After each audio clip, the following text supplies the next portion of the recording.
Fans streaming into the Jackie Robinson Rotunda to see some baseball tonight. A little bit of a chill, so bring your warm coat, but it should be a great time. Mets and Giants for the Cy Young winner on the hill. From Citi Field in New York, it's Mets baseball. The New York Mets play host to the San Francisco Giants in tonight's game, presented in HD by IOTV. Get the best in HD free with IOTV. Hi, everyone. We welcome you inside Citi Field, coming to you from the warning track in center field. I'm Kevin Burkhardt as the Mets get set to play host to the San Francisco Giants tonight, looking to even up this best-of-3 series. And we start off a couple of news notes for the Mets today. First of all, Pedro Beato goes on the DL. He's got some right elbow tendonitis. Was seen by Dr. Olczyk this morning. Nothing serious, but Mets trying to stop it right there. So he's on the DL. Mike O'Connor, the lefty, called up from Buffalo. That's a shame. Beato's been their best reliever. Meanwhile, Josh Thole, we chronicled it last night. He's had some troubles defensively behind the plate. Well, Terry Collins thought it'd be best to rest him for a couple days, so Ronnie Paulino will get the start tonight against the right-hander Tim Lincecum, the freak on the mound against Chris Capuano here from the Citi Field. When you talk about Lincecum, this is a special pitcher. I mean, here are the Mets who faced Roy Halladay and Cliff Lee over the weekend, and now the two-time Cy Young winner, the three-time strikeout king, Tim Lincecum. And, you know, the Mets play the Giants only 2 times all year, so it's rare that you get to see Lincecum, who is winless here in New York. And we welcome in Ron Darling, who joined us from the booth, who will be calling the game with Gary Cohen and Keith Hernandez coming up.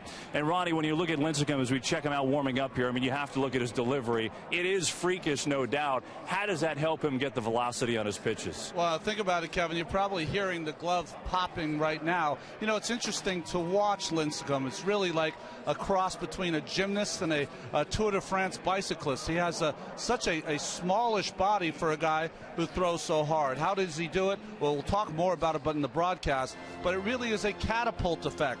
He has the ability to use every inch and every ounce of that 155-pound body to deliver the baseball at 95 miles an hour. It is going to be a treat, and it is a treat to watch him pitch every time. Ronnie, how about his actual repertoire? I mean, he worked in a lot of changeups last year when he was here in New York when we saw him that day. What does he actually bring to the table, and what is he throwing these days most effectively? You know, it's interesting. With the great career he's had, he was a little lost last season.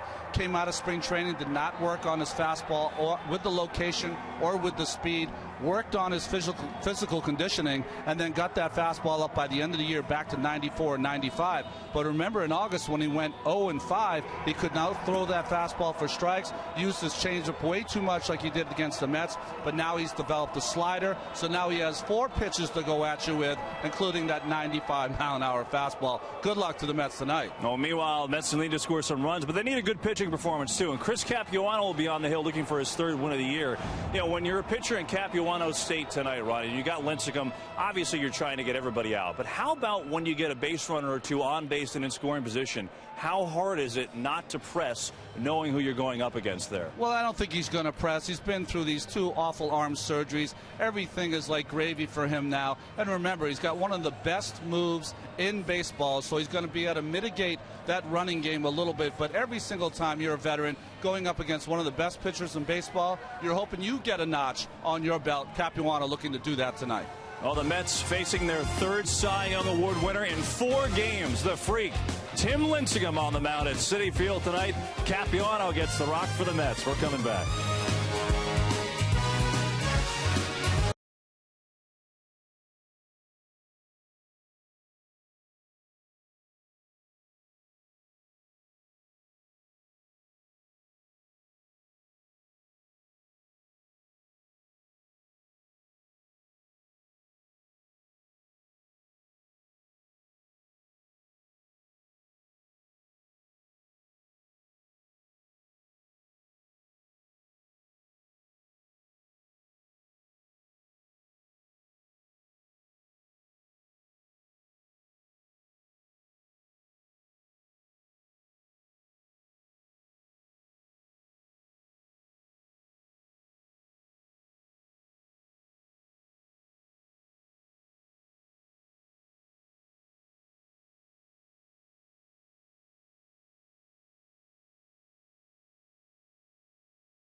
AT&T free with IOTV. By Partners Executive Transportation, let Partners chauffeur you safely to and from the ballpark.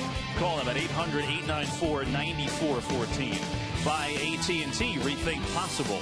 By Parts Authority, the only name in auto parts you'll ever need to know. Visit us at partsauthority.com and become a VIP member today. By Lexus.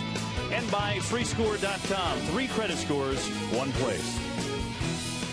We come back. It's the Mets and the Giants. Chris Capuano and Tim Lincecum. Ronnie comes back. Gary and Keith join him for the call. First pitch is next.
Tonight for Bruce Bochy. He had success with Mike Fontenot hitting third last night, so what the heck, he'll keep him there. Left-hand hitter against the left-hander Capuano tonight.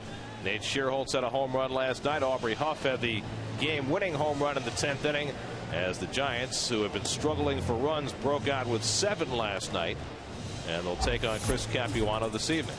129 starts in the major leagues for Chris Capuano. We talked about coming off those 2 tough surgeries, but he seems to be very healthy this year. 48 and 54 in his career. And we'll take a look at the Lexus Metropolitan defense. Mr. Paulino behind the plate, giving Mr. Tolley a little break. You can see no errors made by Capuano. Very athletic off the mound. Fields his position well. Friday and Harris, of course, with Bay still out with his wife giving birth. There's Tim Lincecum getting ready for his start. He did not walk on the field until 6:54. That's awfully late. It really is. Usually you get out there about 6:40, 6:35. He must do a lot of things underneath in the bowels of the stadium before he goes out there to throw. Very covert. Aaron Rowan came out of last night's game because of back spasms in the last 2 innings and was questionable for tonight, but he's back in there again tonight. Rowan went 1 for 5 last night. Josh Tolley getting the view from the sidelines probably at least for the next couple of days after the catching problems that he's been enduring for the last week to 10 days. And the first pitch of the night by Capuano is away for ball 1. It'll be Rowan, then Freddie Sanchez, and Mike Fontenot for the Giants in the top of the first against Capuano, making his 5th start of the year. And it's bounced down to David Wright. Plays the 2-hopper and throws on Rowan for the first out of the night. 49 degrees at game time. And Ronnie, when you're Capuano and you've had as many elbow problems as he had, does it make it different in terms of getting yourself ready to pitch on a cold night? Well, I think when you're an older pitcher and you've had a couple of surgeries, all of the stuff that you do before the game usually start around 6 o'clock to get ready for a 7 o'clock game. And that includes being rubbed down with the capsulin and that atomic balm and everything to get your body warm. But I've asked Chris, and he's told me to my face, he said he feels 100% physically, does not have any of the remnants of those elbow injuries and shoulder injuries from before. So you have to take him for his word. Freddie Sanchez, the number 2 hitter, didn't start last night. He's been slumping, lifts one out to right center, and Jason Pridey has it lined up. And quickly, Capuano's retired the first 2. I will tell you, though, Gary, advantage for the pitching on nights like this. The hitters don't want to be out there. You jam them once, they got those bumblebees for the rest of the night. And you're the only person out there, probably other than the catcher, who's warm the entire game. What about that, Keith? Is it? Well, it's no fun when it's cold like this. But, you know, it's definitely an advantage to the pitcher. I'll say that. But as a hitter, you just got to bear down all that much harder. It's a summer sport. You want to feel loose in the heat. It's the same thing for pitching. But like Ronnie said, I never thought of it that way. They're the ones that are in motion. They're the ones that always got a sweat going. Mike Fontenot 1 for 4 last night, drove in a couple of runs against R.A. Dickey. I always thought the toughest part for the players is that you get into a game where maybe your pitcher is struggling and you're standing out there in that cold for a long time. One of the worst things I can tell you is today's parks now with all the drainage and the facility, they have great drainage. If you got your shoes wet and then your sanitary socks got wet and it was a cold day, you were frozen the whole game. Your toes were frozen. Like air conditioning for your feet. 1-2 to Fontenot. And it's low and inside 2-2. For those of you who weren't around during prehistoric days, sanitary socks were those white socks that you wore underneath your stirrups. But they're incredibly thin, as thin can be. I mean, they're not quite like the hose, but they're as thin a sock as you're going to get. And for most of us players, I'd had my ankles taped. I think you did also. Yep. You would have ankles taped, just that one sock, and that was it. So if they did get wet, it was awful. Never doubled them up? No, you can't double them up. Nope. No fit in the shoes, Gary. Because you have to always, you get the kangaroo hide shoes, at least in our day. Right. We're talking cavemen here. They still wear kangaroo. And you'd get them always, I get them a half size smaller. You break them in, they would mold to your foot. So, Gary, you couldn't double up on the socks. Now those socks are warmer. Well, they look like, I mean, Capuano's socks to me look like soccer socks. Right. Well, that's what they are. Oh, are they? Okay. It's the same thing. Of course, after the sanitaries and stirrups, you had the socks with the line painted on the side. Those were thicker, right? Than the yes, they were. But I only wore those with my tennis shoes when I worked out on, in spring training or pre-game. I always hit in tennis shoes, or actually the rubber cleats. I didn't want to wear out my spikes, because the one thing I hated to do, Gary, I always went into the season with 2 spikes ready to go, broken in. I hated to break in shoes because you invariably get blisters. There's no getting around it. Look, you see the left foot there, Capuano. That's the molded plastic that goes over the toe to save the shoe. Only pitchers get the toe plates. Right? I never used to get the toe plates. I just didn't like, I hate to say it, this is very vain. I just didn't like how it looked. I like to look like an athlete out there, and if you have that shoe, you are a pitcher. I never wore it. I mean, you remember how Pedro Martinez used to bang his toe into the ground when he pitched. I used to do it too, but I told you guys once before on the broadcast, I used to start every game with a new pair of shoes. Spoiled. Amazing. Ball 4 and Fontenot on a 10-pitch at bat works out a 2-out walk. Decadent. Had a good shoe deal. It's not my fault. What did you do with your old shoes? Charity. Sign them and give them to charity. Worth about 6-8 cents today. Lucky you weren't around the Russian Revolution, didn't it?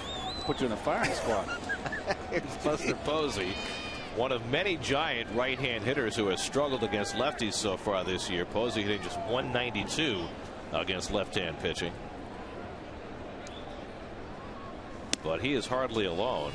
Sanchez hitting under 200, Burrell hitting under 200, Tejada hitting under 200 against lefties this year. For a Giants team that overall has really struggled to score runs, at least they did until last night. Fastball away.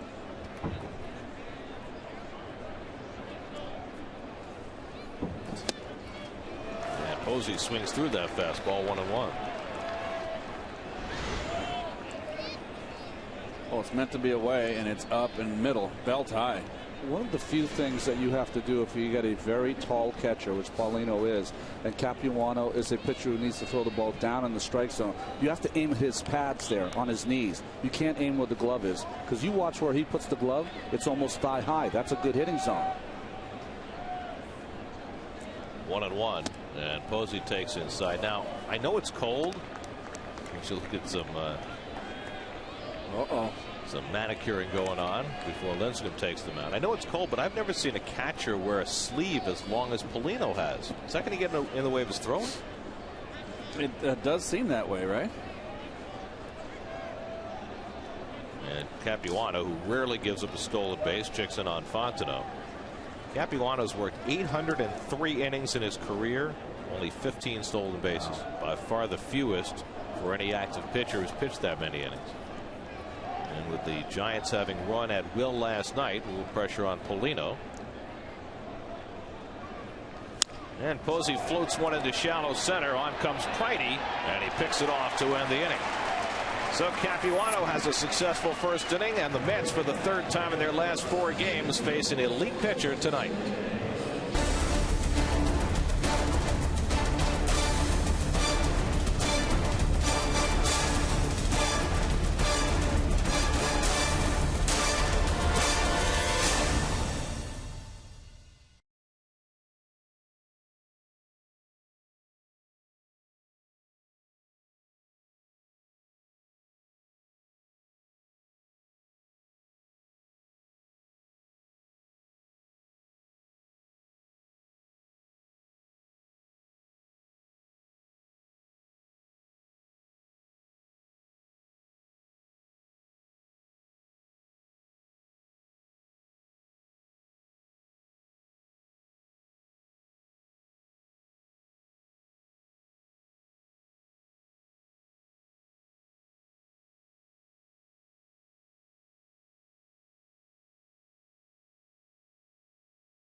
Tonight, biggest change is Ronnie Paulino behind the plate against the right-hander. Jose Reyes on base all 6 times last time. In fact, 7 straight he's reached base, going back to Sunday's game. Willie Harris gets the start in left field. Day 2 of Jason Bay's paternity leave. Jason and his wife Kristen, the parents of a new baby boy. Well, Tim Lincecum is on the mound. This is his 129th start. As said, Capuano was starting 130, 58-30 in his career, 952 Ks and 2 Cy Youngs. Whoa! And the first one goes to the backstop, just a little bit high. You'll mostly see, as far as fastballs are concerned, 90% of them will be 2-seamers from Lincecum. The reason, 4-seamers, he always seems to get a blister. He stays away from that pitch. And he runs the fastball on the inside corner to Reyes, 1-1. We see this motion. If you're the batter, that's what you're going to see. Double nickels, the speed limit. Every time he turns, he will show you his complete back before he delivers the baseball. It's been an uneven start to the season for Lincecum as he throws his first off-speed pitch of the night. Hides that ball behind him, full turn, drops that ball right down almost to the rubber, and then of course that complete follow through. I call catapulting the ball to the plate. Right back to the mound, and Lincecum handles for the first out. So Reyes' streak of 7 straight plate appearance reaching base comes to an end. And now Daniel Murphy will bat with 1 out. Murphy in a little bit of a funk right now. 0 for his last 10, 2 for his last 20. Well, the pitching's been upgraded a little bit. And, you know, you face those upper echelon pitchers, it gets a little tougher. Let's face a Cy Young Award winner Saturday in Halliday, another one Sunday in Cliff Lee, and another one tonight. And that's 2 of the first 5 pitches from Lincecum. We've had Posey lunging up. Well, Lincecum 2 starts back walked 6 against the Braves, the most he's ever walked in a game in his career. Lost that game and then came back his next start. The Giants got shut out. He pitched pretty well, 3 runs over 7 innings against Washington on Friday night. And the Coors Light Giants defense, the world champion Giants. And you can see Aaron Rowan, the Gold Glove winner, out in center field. And the guy behind the plate, I think, is going to be a Gold Glover before he's through playing. Oh, nice curve, just missed. He throws that one for a strike around here in the outside corner. That's going to be lights out. This is wicked. Straight over the top. Good pitch.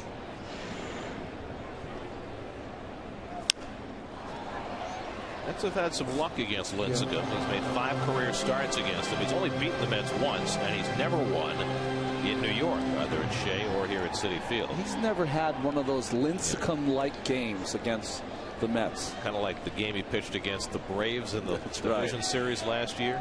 Watch how he adjusts the grip. He starts with the 2-seamer. He'll flip the ball around, and there's a change up there. As you can see, all the fingers on the baseball, could barely see any white.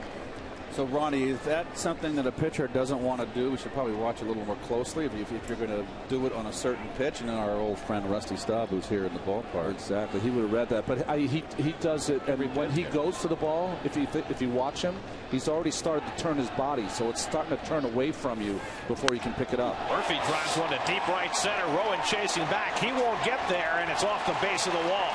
Murphy digging for second. He stops there with a 1-out double. So Murphy driving it on 3 and 2. Well, I must say, most ballparks, this is a home run. But not here. Up fastball, down the middle, Murph turns on it. Was tardy on the first 2 swings, but not this time. You're right, Keith. Nice to see him make that adjustment. He was late, turned it up a notch, and was able to get on top of that high fastball. So Murphy has his 7th double of the year, and the Mets have a runner in scoring position for David Wright. David just 2 for 15 in his career against Lincecum, and in 16 plate appearances he has struck out 9 times against Lincecum, who's led the National League in strikeouts for 3 straight years.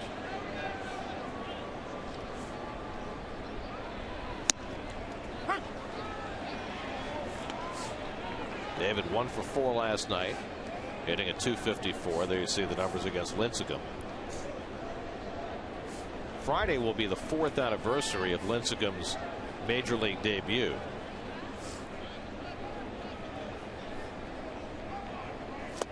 And he has in his career 952 strikeouts, which is the most strikeouts within 4 years of his debut of any pitcher who's debuted in the majors since 1900. Wow. 1900. Number 2 on that list is Frank Tanana. Remember how hard he threw when he first came. Yes, big Frank. That's among active players. Verlander is 2nd.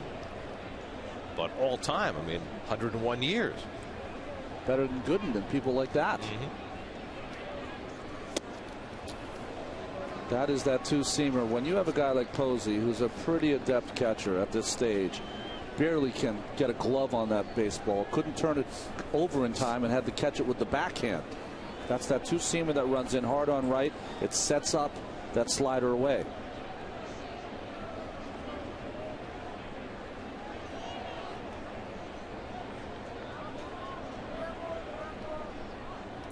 1-2 now to David. And he fouls it away. Well, you're talking about Dwight Gooden, comparing him to Lincecum over their first 4 seasons. Of course, Doc's 4th season was interrupted because of his drug rehab. But still, how many more games he won in those first 4 years than Lincecum had? Look at the complete games. I mean, he would have had him in strikeouts too had he not missed all that time in '87. Swing and a miss, and right is down. First strikeout for Lincecum, and now 2 out of the inning. Well, when you look at his motion again, one of the faults he has with people on base is that he recreates the same motion that he does when he pitches from the windup. You'll see his numbers. He hides the baseball, and that great slider. Think about it. Slider for a strike. 2 fastballs in off the plate to David. A fastball that he just missed up, and a slider to put him away. Mercedes-Benz Ultramo brought to you by your tri-state dealers on the web at searchmercedes.com. Here's Beltran, who hit a first-inning 3-run homer last night. And he takes the breaking ball in the dirt for ball 1. And Beltran's done wonderfully against Lincecum. 5 for 11 with a home run. Carlos starting to look like the Carlos of old at the plate. Hit a bullet 3-run homer down the right field line last night, his 4th of the year. Starting his 18th straight game. And to me, that's the most remarkable piece of all. And another one in the dirt, 2-0. Well, I think that shows you that Mr. Lincecum knows the numbers. With a base open at first base, 2 changeups to start Beltran. I'll be interested if he challenges him 2-0. Mike Davis waiting on deck.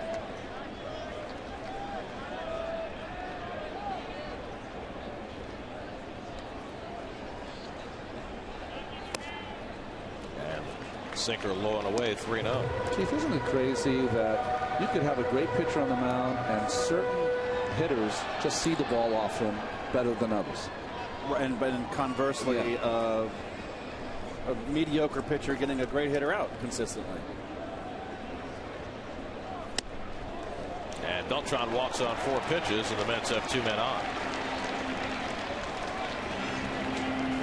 Well, for you folks at home, David Getty, outstanding pitching coach for the Giants, and Lincecum, no doubt, have identified Beltran as the man not to beat him. So Ike Davis will get the opportunity instead. Ike hit a 2-run homer last night. Snapped out of a little slump. His 6th home run. He has 22 RBIs, tied for 5th in the league, and he's got 2 on with 2 out in the first inning tonight. Well, let's see if Ike first ball fastball hits here. I know it's the first at bat, but he's been doing that lately. And will he get a first pitch fastball from Lincecum? And he didn't. He got the changeup. But so you know what? There's the first pitch fastball right there. And you know, as the game progresses and you get a beat on a pitcher, that's what you want to do. And that's what Ike has learned to do. Ryan Vogel's song last night. Tim Lincecum tonight. 1-1.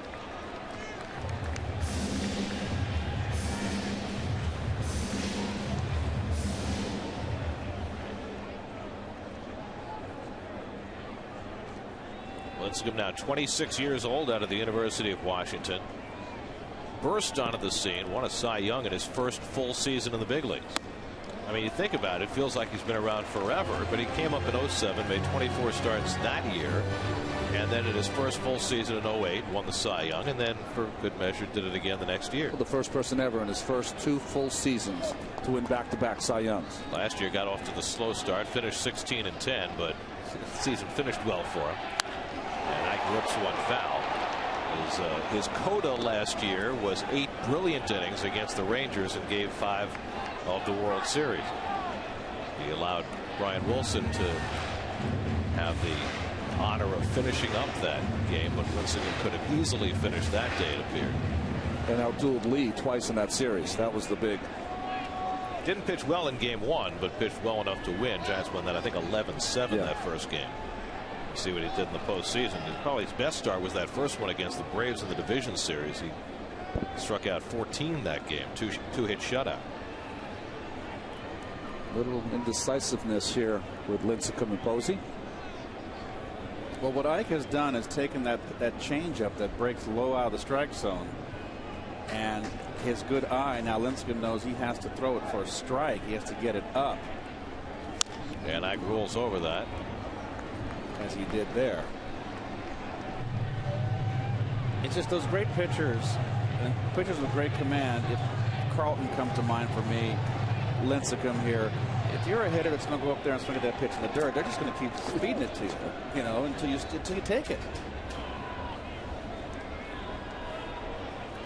25th pitch of this opening inning coming up for Lincecum. 2 on, 2 out, 2-2 to Davis, and he lays off the changeup. Stopped the swing in time. Tim Timmons the call down at third, and it's 3-2.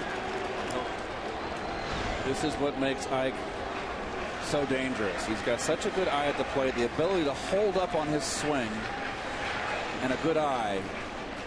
And now Lincecum's got a 3-2 count where a lot of hitters would have swung at that pitch. Now Murphy and Beltran will be in motion.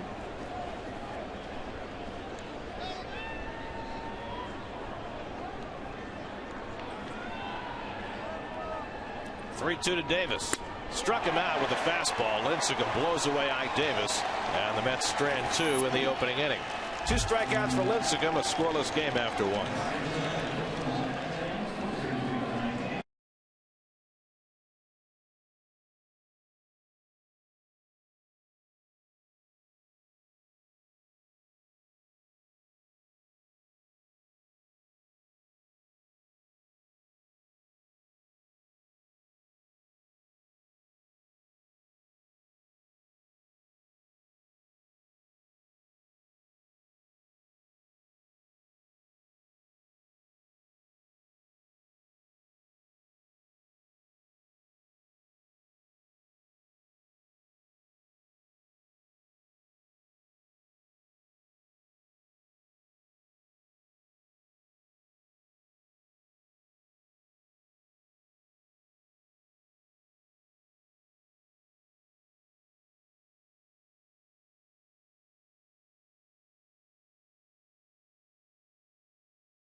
For a weekday matinee tomorrow afternoon at 1:10 p.m. as the series with the Giants concludes. Tickets start at $10. Visit Mets.com or call 718-507-TIXX for your tickets now.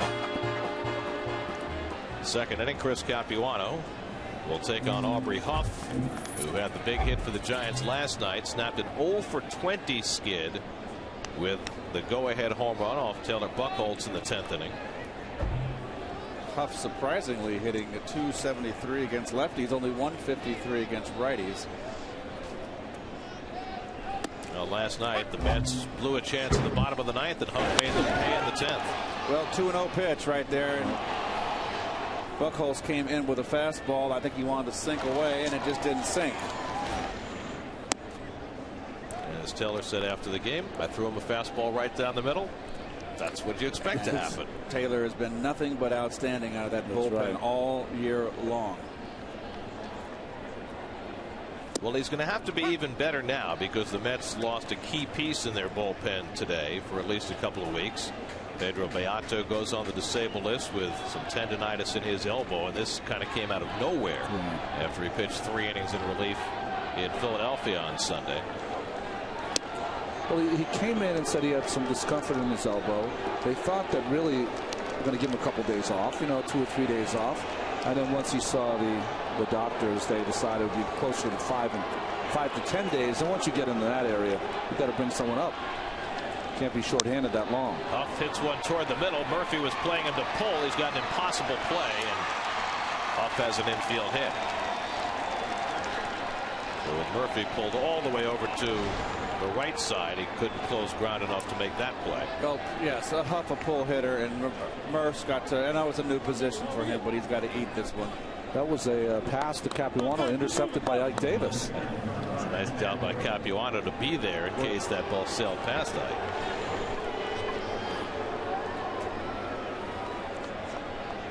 So an infield hit for Huff. Now here's Pat Burrell, who sat last night. He's an 0 for 12 skid. So many of the Giants came into this series in just dreadful batting slumps, and Burrell is one of them. And the former Met killer takes a strike. But you're given a different stat. He's struggled of late, though. Last 28 games, 1 homer, 3 RBIs against the Mets. But for the first 6-7 years of his career, the Mets couldn't get him out.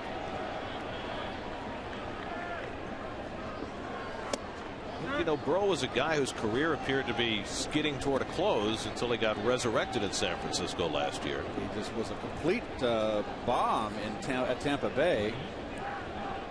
Well, isn't the hardest thing for an everyday player is once you start moving into the position of being a part-time player, and that's what's happened to Burrell. But he was part of the Phillies World Series championship. Yep. And they let him go, which kind of broke up the party a little bit and showed a lack of sentimentality in Philadelphia. It certainly hasn't set them back at all. Back business. Back with the way he performed in Tampa Bay, it looked like a great decision. Hits one in the air to left center field, and Pridey back onto the warning track right at the wall to make the catch. Off all the way down to second, has to scamper back. Jason Pridey using all of the ballpark to reel that one in against Pat Burrell for the first out. Well, another one that would have been out in most ballparks, and Pridey just handles this beautifully. Using the throwing hand to feel for the wall. All you young kids, that's something to practice. So you got your hand is extended out, so you can feel that wall. You know, with the wall being so high, the play of Willie Harris is important too. That allows your center fielder to go and give it a shot, and even if it's too high, you have the backup of Harris there waiting. Nicely done by the Mets outfield. Now Nate Scherholtz, who homered last night, and he dribbles one foul. Scherholtz starting for only the 6th time this year. Again, the start against the left-hander tonight off his good performance last night. I thought it was interesting watching Pridey go back on that ball. Remember when he first came here, he had some trouble because of the vastness out in left center, but he's played enough games here now. It's only a handful to learn how much room he has. Also, he's playing much deeper than he was when he first came here.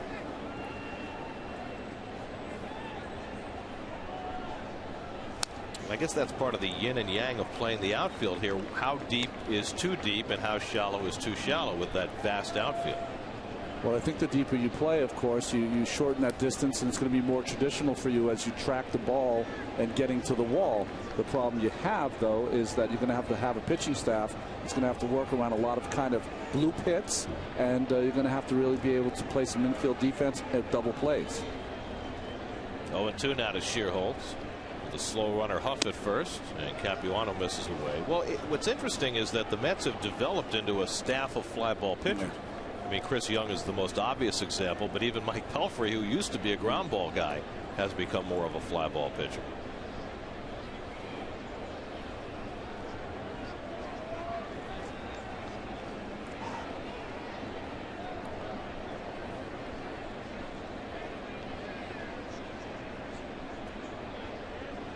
One-two to Scherholtz, and the breaking ball down. 2-2.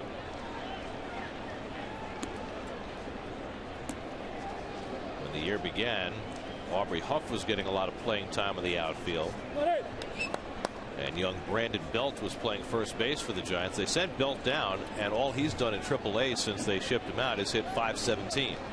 So he might be back soon. I would think. And the breaking ball struck him out. So Capuano gets Scherholtz for his first strikeout. 2 out in the inning. Well, good slider here by Capuano. He's got one that he throws for a strike, and then when he gets on top, he's got that one he breaks off the plate down. New York Mets baseball on SNY is brought to you by Acela Express, where you can plug in and work or sit back and relax. Book now at Amtrak.com. Now Miguel Tejada dropped to 8th in the order. 7 for his last 51. And he takes ball 1 from Capuano. And really illustrated by his at-bat last night with the bases loaded. He has had a lot of problems delivering with people on base. Now 36 years old. Has played most of the shortstop for the Giants so far this year. Lately playing third base with Pablo Sandoval out. And, you know, at this point, I'm not sure Miguel Tejada has the range to be a shortstop in the major leagues, and I think the Giants found that out over the first month of the season. It's interesting, though. They got through last year with Uribe playing some shortstop, and you know, but you have a pitching staff that strikes people out. That helps. That's how you get by.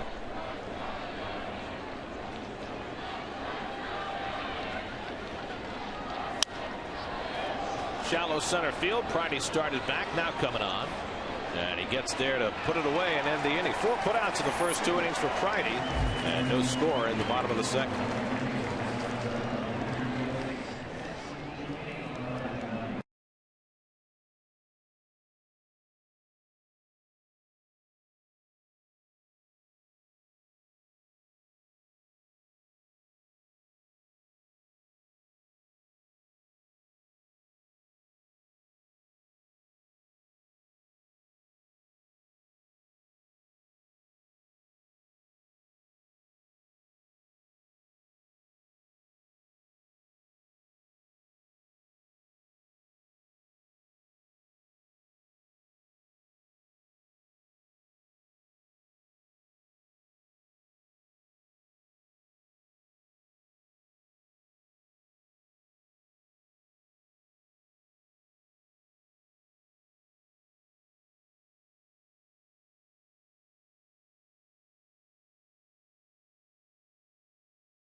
Jackie Robinson Rotunda.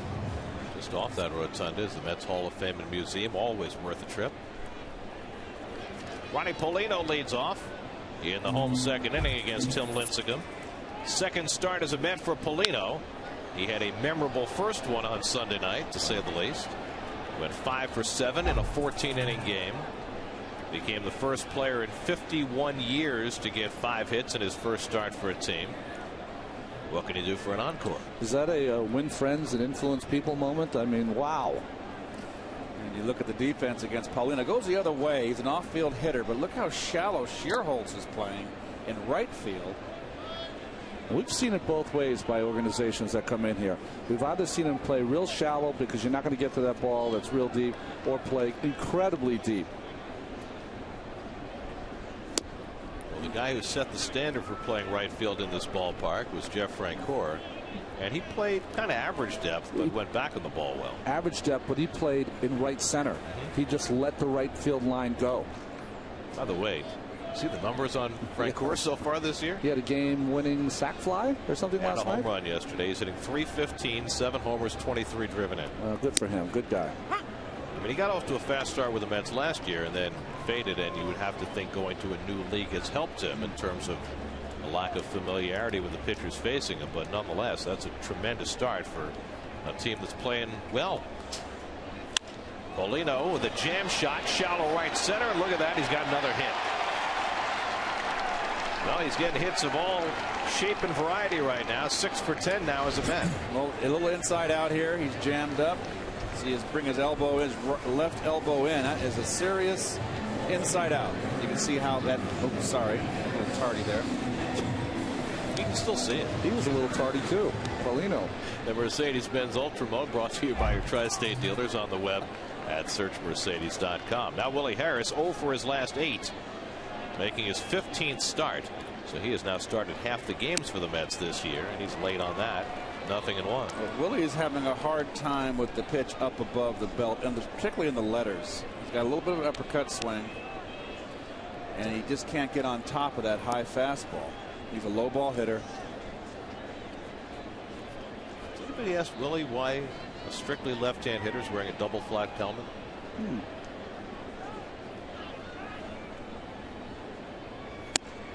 It's a rarity, right? Yeah, right. Maybe, you know, just protection. I mean, there are a couple of switch hitters, Victorino, Orlando Hudson. They wear the double flaps. Willie McGee in my day used to wear the double flap. He had to. That was when the rule changed. Oh, it did? Yes, Willie didn't like wearing that double flap. That was who got hit in the head that they changed that rule. So Lincecum not wasting any time, Ronnie. 3 straight fastballs upstairs on Harris, and now he's 0-2. He can go down the ladder if he wants and do anything he wants. Harris actually has 3 hits and 10 at bats against Lincecum, so he's had some past success. Getting the start tonight after Lucas Duda started last night in left field in the absence of Jason Bay. And a slow ground ball. In comes Sanchez, makes the tag and the toss for the double play. Well, Paulino, instead of running over Sanchez, tried to run around him, and that made it easy for Sanchez to turn 2. Well, to Sanchez's credit, he really charged this ball hard because he knew he had a shot at the slow running Paulino. So a real nice play by Freddie here. Watch him come. He knows that's a nice play. But once he fields the ball, he's fair game for Paulino to plow into him. Yes. Especially the size of Ronnie compared to Freddie Sanchez. Yep. Now Jason Pridey with 2 out and nobody on, and moves away 1-0. So you got to keep your eye on where the ball is, and you don't run inside. You run into him. Yeah. You can go knock him into the next county. That's how I broke my kneecap. That's right. Dave Anderson. Skinny guy like that. Dodgers, remember, right there. I knocked him head over heels, and he hit my kneecap with his knee, and which is clean break of my kneecap. And that was the end of Keith.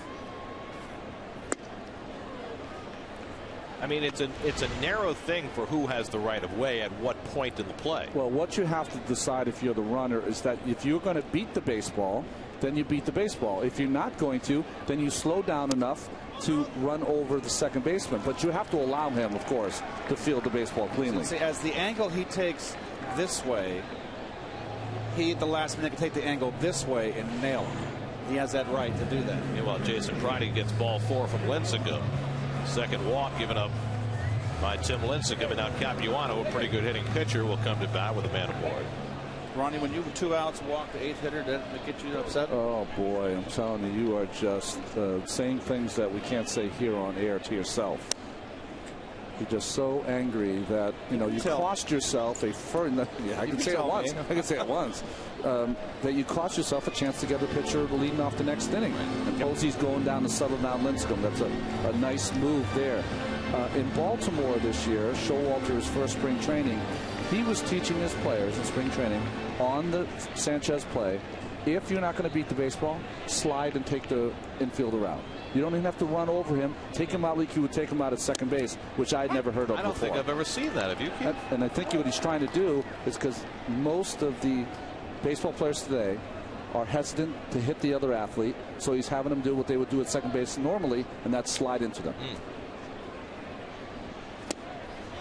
Off-speed pitch by Lincecum, and it's 1-2. The only thing you can't do as a runner, another thing you can't do is it's almost like the old days of the football. The offensive linemen, remember, they couldn't push their hands out. They had to have their hold on. You got to hold on to your jersey on your chest. You can't go out with your hands and push. Well, is it any different from going into a catcher at home plate? No. Same principles apply, right? Right. Capuano down swinging to end the inning. Third strikeout for Lincecum. No score after 2.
Score.com. 3 credit scores, 1 place.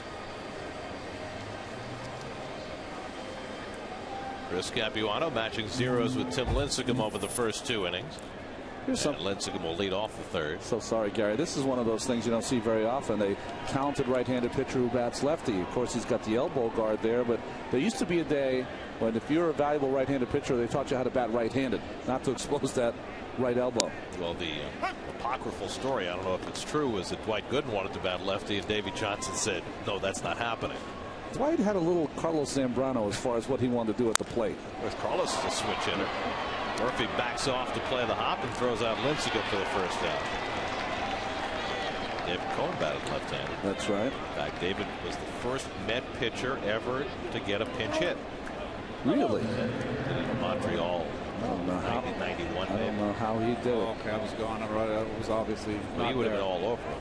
Yeah. I took David out to try to teach him how to play golf. The first time he swung at the golf ball, he hit it between his legs. Never went forward. He missed it and it went between his legs. I can see that happening. Here's Aaron Rowan to ground it out to third his first time up. Might have been the same series in Montreal when Rick Cerrone stole a base. And they had a huge ceremony after the game, presented him with the base and everything. It was the greatest 2 minutes in sports.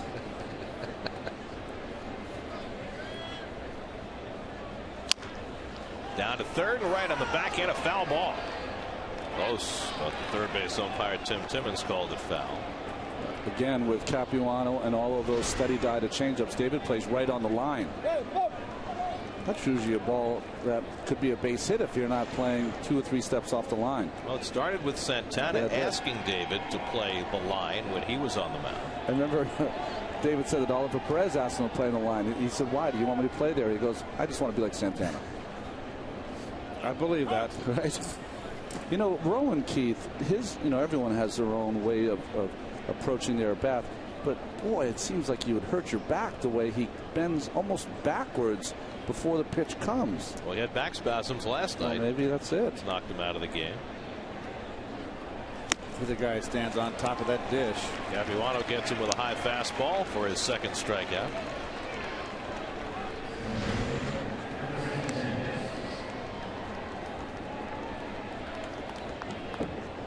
Well, that's just the uppercut. You can't catch up with a high fastball, and you're talking about a guy that doesn't throw 90 miles an hour in Capuano. You know, but from his first start here at Citi Field, remember Capuano had a few strikeouts up in the strike zone, and we were marveling at how that jumps on the hitter. Well, we've seen it with Chris Young, you know, pitching much below overpowering and still getting people out upstairs. It's 86 mile an hour, a little cutter inside and jams Sanchez. So, you know, it's how the hitters react to how that pitch is coming, although it's always nice to have 95. Ready Sanchez takes the changeup outside. It's 2-1. Sanchez flying to center his first time up. Former National League batting champion with the Pirates. And it's 3-1. First time that Capuano's been behind in the count today. Mike Fontenot, the left-hand hitter, on deck.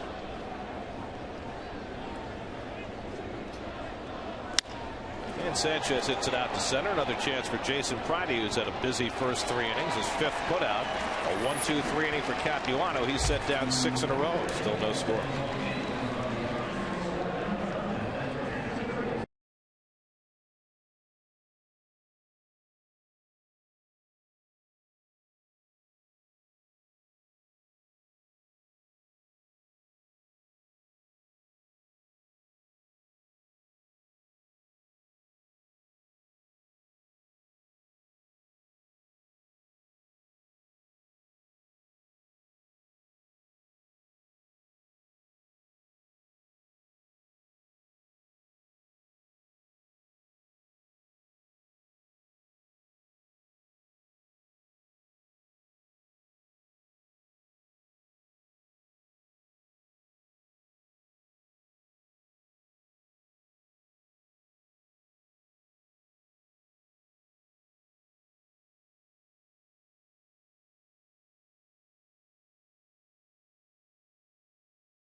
The batting order for the Mets against Tim Lincecum. 2 hits and 2 walks first time through, but no runs. Reyes hit a comebacker his first time up. Corners in, and Lincecum deals low and inside for ball 1. It was fascinating today in the wake of Reyes' big night last night to read both the New York and the San Francisco papers all over the idea of Reyes to the Giants. Oh, look at that slow hook. That's definitely one to take right here. You're 1-0 and he throws you this on the outside corner. That's not a pitch to hit. So the San Francisco, obviously they're in great favor of Mr. Reyes going out there. Well, certainly, and the question is, you know, what would they give the Mets in return, and at what point of the year would it happen? And you know, Reyes was grilled about that today. Lou Piniella, who was a special advisor to the Giants, watching them for the first time in this series, along with Brian Sabian, the GM, fouled off the leg of Reyes. You know, as this year has gone along, and you know, the question has been raised with Reyes becoming a free agent at the end of the year, and speculation about how much it might cost the Mets to keep him and what they might get if they traded him away. It's really gotten me to thinking, how do you possibly replace him? Oh, of course. I mean, if the Mets, in their wisdom, if Sandy Alderson decided, okay, you know, we'd rather get prospects, blah, blah, blah. How do you possibly replace all the things that Reyes brings to the table? Can't replace him. But that's the whole thing, is that if you were to trade him, you would have to get, you know, the Carlos Gonzalez. You would have to get, you know, Matt Cain if you're deciding on San Francisco. I mean, that's not going to probably happen. But even if you do that, you have to get a leadoff hitter. Right. You have to get a shortstop, and how do you find the shortstop of that caliber? Forgetting about all the other things that he brings to the table. Well, I think we tend to forget sometimes. Maybe we don't, but defensively, I mean, how much you lose if you. We saw at times last year not having Reyes play shortstop. 2 years ago, what a problem it was. You know, Gary, you don't necessarily have to replace the components that you lose in a Reyes. You can always have a plan for the future. And if you're getting multiple players for Reyes, whether they're major league players or they're minor league players, they're stars that have a great future in front of them, or a combination of the both. You don't have to replace the component if you've got a long-term plan. So, you know, those are things that can be taken into consideration. I agree with you. If you're going to lose, who's going to play shortstop? How are you going to replace Reyes? I mean, you have to get it to Tulowitzki. You're not going to get it to Tulowitzki. David Wright with 2 out takes a strike. How do you want to build your club? Do you want to build your club around pitching? You know, what are you going to go for? Those are all the questions that a general manager has to address. And when you've got a commodity like that man right there, and you don't know if you're going to be able to keep him, and you make the decision to trade him, boy, you better get multiple players in return. I mean, he's still a young player. He's going to be 28 this year. I mean, that's still very much at the beginning of your prime historically. Well, whenever you make these kind of trades, I think you also have to be able to. Sorry, Gary. You also have to know how quickly your team is going to be a contender or ready to go. For an example, in 1992, I saw Sandy Alderson when he was with the Oakland Athletics trade Jose Canseco and get Ruben Sierra, Jeff Russell, and Bobby Witt for him. Those guys really played a big part in getting the Oakland A's 1 game away from going to the World Series. Well, it's a very interesting question, and it's a multiple pronged question that Sandy Alderson is going to have to ask himself a million times between now and the trading deadline. 2 and 2 now to Wright. I thought Joel Sherman of the Post posed an interesting solution. He said, well, trade him, get as much as you can, and sign him as a free agent at the end of the year. There you go. Very nice. That can be done too. That's a cake and eating it too kind of thing. 3 and 2 now to Wright. And I won't take it personally, Keith, that you muted me while I was speaking. He had trouble telling number 12 from number 17. We got our boxes here, folks, right in front of us. My box is on my right. Ronnie's to my left. He's got his box in between us. And David's on with the And when Ronnie was talking, he got cut off because I was going to cough and I hit my talk back button, but I hit Ronnie's talk back button. So I killed Ronnie's mic. Sorry, Ron. All right. Bochy giving it to Jeff Kellogg, feeling as though Lincecum got squeezed in that last at bat. So a chance for Beltran with a man on. You know, our audio guy, Rich, he marks your box with your number. I know. I was confused. Obviously. Oh, gosh. Beltran walked his first time up. Lincecum's now walked 3 in the first 2 2/3. Built his pitch count up to 57 already. And maybe a decent time for Wright to think about stealing a base. You mentioned that Lincecum uses that same motion out of his stretch as he does in his windup. Doesn't get that ball to the plate all that fast. Well, they've been successful about 80% of the time running against Tim Lincecum. There goes Wright. And Beltran takes a ball. The throw by Posey, not in time. And David has his 7th stolen base this year. He's yet to get caught. Well, David had a running start here, Keith. Well, you want to do this, Gary, you said it. You got a big Cy Young out there. It's going to be a tight ball game. You're already playing a 0-0 game. You got to push the envelope. A nice jump by Wright there. Love that shot. Career success rate against Lincecum is 83%, although that's been taken down now with Posey behind the plate. Burrell going back and makes a nice reaching catch to retire Beltran and end the inning. No score after 3. Let's go to the Verizon studios for an update from Matt Cerrone of Mets Blog, presented by Verizon.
Fourth inning with no score. Mike Fontenot leads off against Chris Capuano and takes a strike.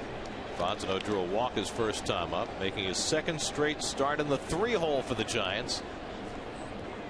Just so strange. Yeah, right. I mean, he was a guy who was a second place hitter maybe in the Cubs, 8th place hitter. Yep. He and Ryan Theriot formed that Raging Cajun double play combination. Maybe the last time he hit third was for LSU. I shouldn't say Raging Cajun. That's Louisiana Lafayette. Yeah, boy, don't do that. The Tigers, the Bayou Bengals. 1-2 to Fontenot. They've got Fontenot from LSU. They've also got Brian Wilson, who went to LSU on this Giants team. Buster Posey on deck, then Aubrey Huff in the 4th. Giants have just 1 hit off Capuano. The Mets have 2 off Lincecum.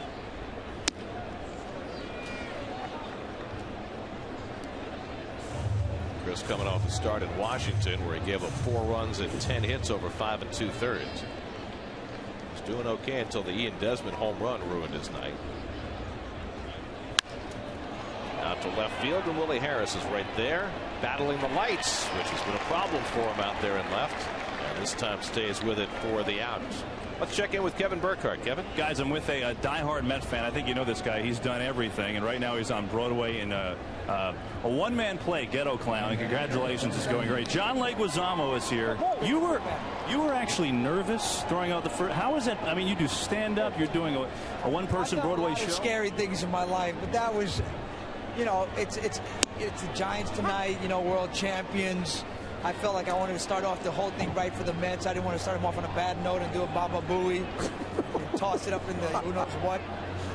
And everybody was giving me advice everywhere. Don't aim low, aim high. Don't get nervous. Don't try to get a strike. You better get a strike. Everybody's telling you stuff. You know how New Yorkers are. They never shut up. All right, so be fair. Were you practicing your lines to your show more this week, or were you out on some Little League mound somewhere in Brooklyn practicing first pitch? Hey, we're in New York. There's no Little League mound. I was at the handball courts, counting the 60 paces away from the handball court on a day when there's no cameras, nobody working on my pitch. I didn't want to look stupid. I definitely wanted to look kind of decent. What is as we'll get a chance for Murphy, we talked to John Leguizamo. I hear, by the way, the Mets made it into your show. Is that true? Are the Mets mentioned in Ghetto Clown? Yes. There's a moment where I'm proposing to my wife on her fire escape, and I mentioned the Mets. I can only imagine in what way. How did that tie in? It ties in a comical way. I don't want to be disparaging here at their stadium. I'm not disrespectful. I do a comedy, so I razz him a little bit. Now, I have a serious question to ask you. I mean, you've been in so many great things. I remember Benny Blanco from the Bronx and Carlitos Way. You've done so many different things. Julian, I'll help you out. My son wants to know. I'm going to ask for him. How do you do Sid the Sloth from Ice Age? I mean, that's a tough voice. It's a tough voice. It's kind of high pitched, and you got to do this kind of lateral lisp. It's called lateral lisp, like you got food in your mouth. And we're working on Ice Age 4 right now. You tended to speak with a slur like after that for long periods of time? For days on end. I'm talking like this. My kids tell me to stop that. Stop. They even start talking like that, right? What is it like for you to come out? I know you're a big fan. You know, you grew up here after coming over from Columbia. Queens. Yeah, I'm from Queens. What's it like for you to come out and watch a game? Oh man, it's so exciting, and to be here even in this beautiful new stadium. I love the old one too, but this is really comfortable, man. It's nice, and I love the underdog. That's why I love the Mets, man. You know, they symbolize and they represent the underdog. And it's a beautiful thing that you never lose hope. You just keep trying. You do your best. You never give up. It's that as Aubrey Huff just misses a home run, nails one off the wall, and that'll be up to Pat Burrell with 2 down. Is there a kind of a coalition in Hollywood? Do Met fans have to bond together? Do you feel that at all? You totally feel a stronger bond. You definitely feel a stronger bond with Met fans than anybody else, because you know what we've been through, and you still keep rooting, and you're not bragging. You're just waiting for everybody to fall someday, you know. Well, John, listen, best of luck with the show. It's been great watching you all throughout your career, and best of luck to the Mets. Maybe bring some luck tonight, all right? I'm hoping, man. I hope that brought the luck. I do a little cross, a little Jewish star. I do everything. Good to see you. Guys, John Leguizamo, back to you. Thanks, Kev. Nice job on Sid the Sloth. That's outstanding. Meanwhile, Aubrey Huff, who had the game-winning home run last night, barely missed another one. So Capuano having to work to Burrell, who hit one to the fence that was caught his first time. Well, another ball that's out of most ballparks. This ball is crushed. but not here. You know, Keith, I was thinking only a giant could really appreciate that in their ballpark. That ball's not out of the ballpark. They have that big kind of brick facing there that I would have bounced off. That's 410 to right center at AT&T Park. That Burrell was eclipsed by Chipper Jones for the active lead, and Capuano strikes him out with the changeup. Third strikeout for Capuano, so he works around Huff's double and keeps his battle with Lincecum scoreless at Citi Field.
All on one side, SNY.TV, the ultimate blog network featuring a continuous flow of sports news straight from the best New York sports blogs. SNY.TV, your online home of all things New York sports.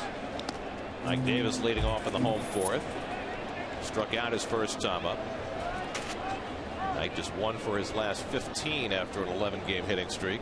But the one hit was a home run last night. His 6th of the year. A good off-speed pitch by Lincecum. 1-1. You see Ike getting ahead in the count now, really kind of wheeling on that fastball, and that's a good thing. That's a fastball count. You go. I like to see him aggressive like that. Ronnie Polino on deck, then Willie Harris in the 4th. But what's the biggest thing that we've seen that's changed, although maybe not in this at bat? Ike, when he was red hot beginning of the year, he was 2-1, 3-1. Every count was on top, and of late he's been behind. But here, nice time to hit. Fastball in. After 2 straight changeups, Lincecum misses inside with that fastball, and it's 3-1. Lincecum has already walked 3 tonight, struck out 4 over the first 3 innings, and that's built him a high pitch count. Coming back in there. And Davis takes a strike, 3-2. It's always interesting when I see the pitchers pitching to Ike inside when they're ahead in the count. To me, he's the middle of the plate in hitter when he's ahead in the count. Something running away would be the pitch that would be better. They want to pound him in. He's saying no. Changeup. Breaking ball. And the slider, he went around, strike 3. Oh, I don't think he did. Davis thought he had ball 4. In fact, he's heading to first base, but the third base umpire, Tim Timmons, has punched him out. I did not think he swung. Let's see. Ronnie? No, I don't think he went there. Why not? He kept that. He was strong enough to keep that head of the bat back. He got the benefit of a very similar pitch in the first inning. Got the call his way, but not that one. Not a strike. I'm sorry. He did not swing. 5 strikeouts now for Lincecum. 1 down in the 4th, and now Paulino blooped a single to right center his first time. And he hits one into center field again for a base hit. Ronnie Paulino hit machine. 5 hits in his first start Sunday, 2 for 2 tonight. Hanger right here, RJ. You know, when you look at these two pitchers, they go about their business so different. On the left, Capuano, really the new school, and that is to keep those shoulders parallel and take that ball out of the glove and put it right to center field, right behind you. And just the opposite. The most unique perspective on the delivery of watching Lincecum is that he does not keep those shoulders parallel. Almost looks like he's throwing uphill and drops that right arm behind him, almost touching the ground. We talked about before, his father would have a drill where he would tell him, I'd give you $1 if you try to take that dollar and pick it up after you follow through. And of course, part of that is that enormous stride that he takes down the hill. He's only 5'11". His stride is about 7.5 feet.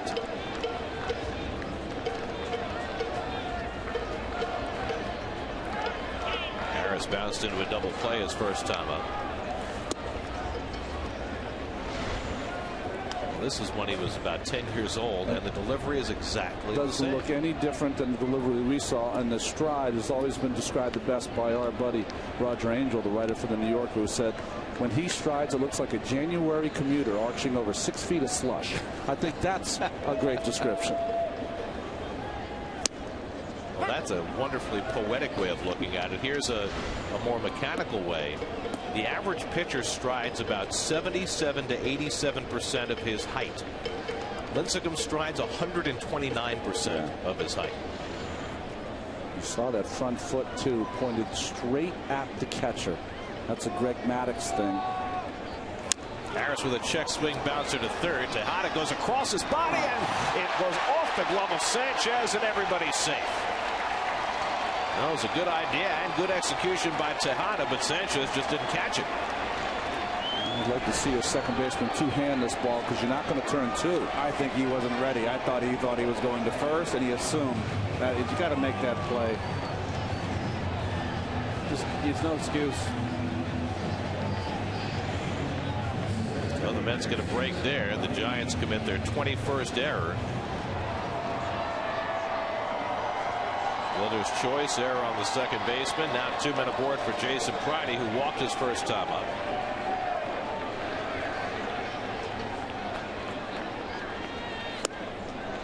Change up to start him off, 0-1.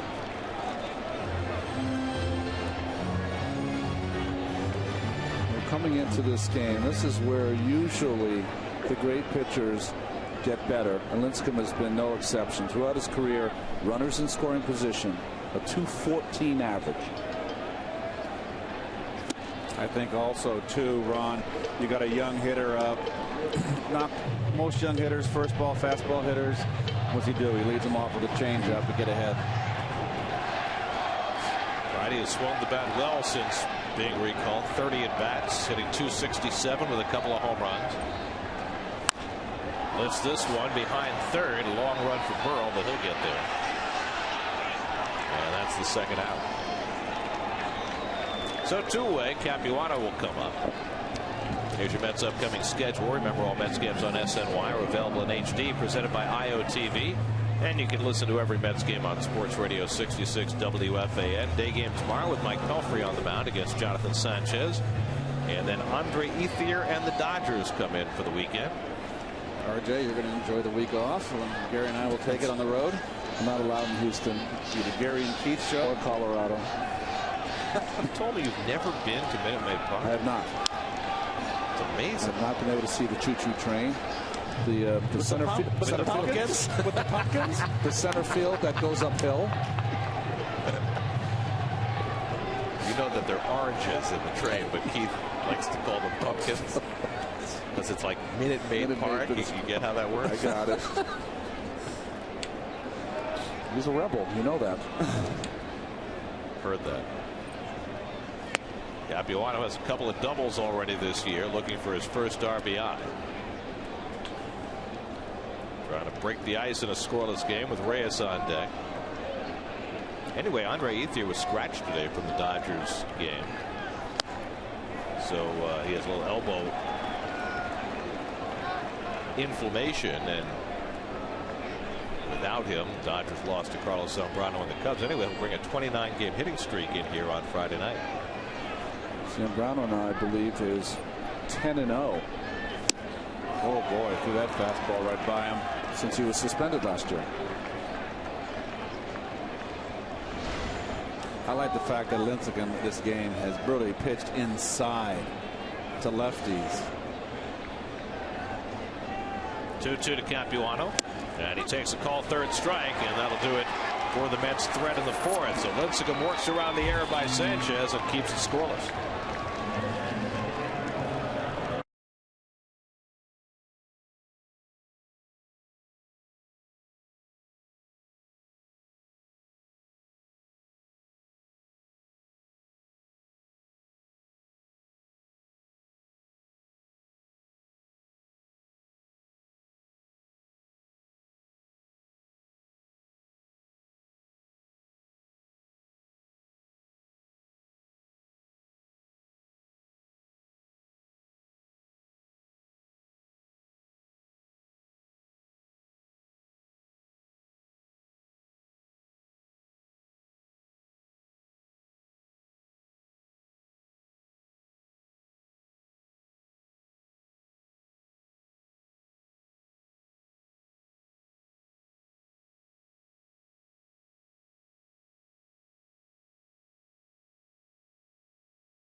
Local youth baseball leagues with the SNY Play Ball Award presented by Sports Authority, offering $5,000 grants to in-need organizations to be used for new equipment, uniforms, or field improvements. The deadline to apply is June 15th.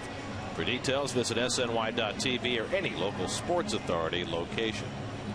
You've done a nice job on SNY Play Ball. You've put the full weight of your celebrity behind that. Every time I turn on the SNY, you're there, plugging that. That's all I do what I'm called upon to do.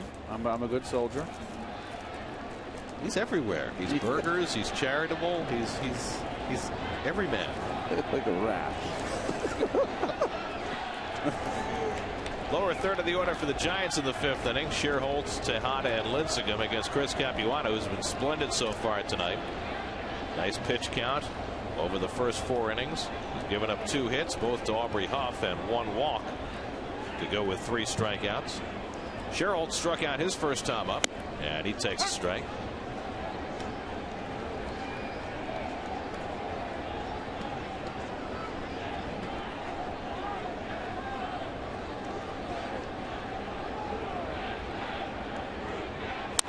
And it's lined into center field, and Sherholtz has the Giants' 3rd hit. So a leadoff base runner for San Francisco in the 5th. And Miguel Tejada coming up. Tejada used to be a good hit and run guy too. He goes the other way naturally. You're right, Keith. The way he's struggling too, if I were Bruce Bochy, I'd try to put something on. Put it on. Make him swing it. Go the other way. Tejada fly to center his first time up tonight. 0 for 6 in this series, and 7 for his last 52.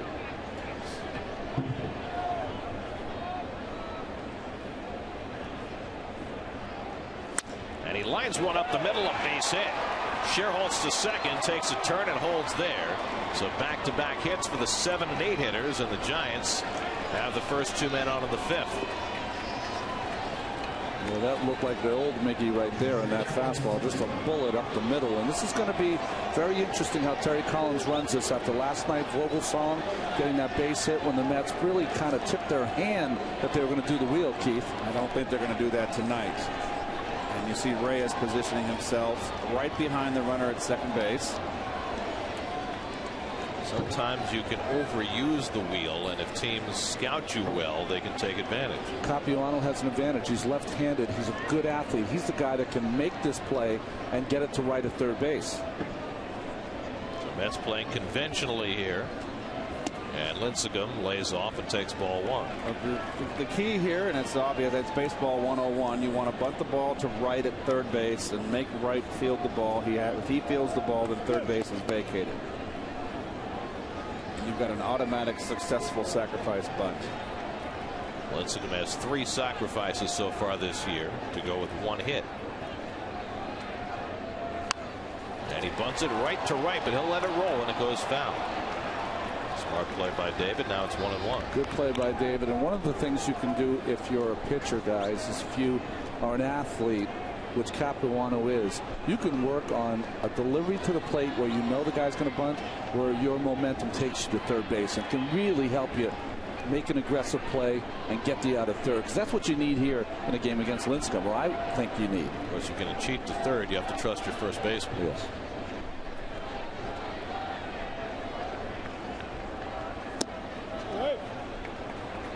Now to Lincecum.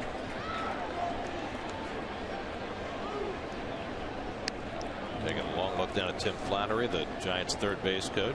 Lincecum can handle the bat. We saw him hit it pretty hard in his first at bat, and Reyes is right up the middle, so you know there's going to be a fastball away, wide open on the left side. Now on 2-1, Lincecum bunts it foul. Boy, you just got to help yourself here. You're matched up in a 0-0 ball game. This is a huge sacrifice.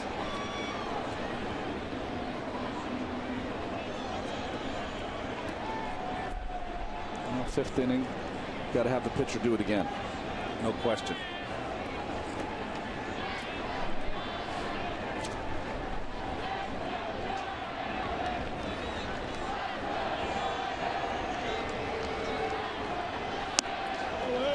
Full count.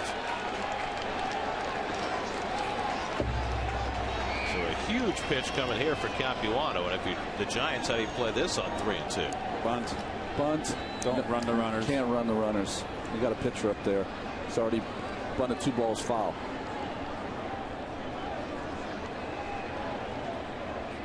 (3-2) from Capuano, and Lincecum bunts it in the air, and Wright grabs it for the out. So Lincecum unable to get the bunt down, and that's the first out of the inning. If you're David Wright there, do you have any chance at all of turning a double play by letting that ball drop? Well, Lincecum stopped right there. He had a shot. I guess you could have. You know, maybe the Mets were a little shy after the Pelfrey adventure. That's a quick decision right there, so that's a tough one. So 1 away, 2 aboard for Aaron Rowan, who's grounded to third and struck out 0 for 2.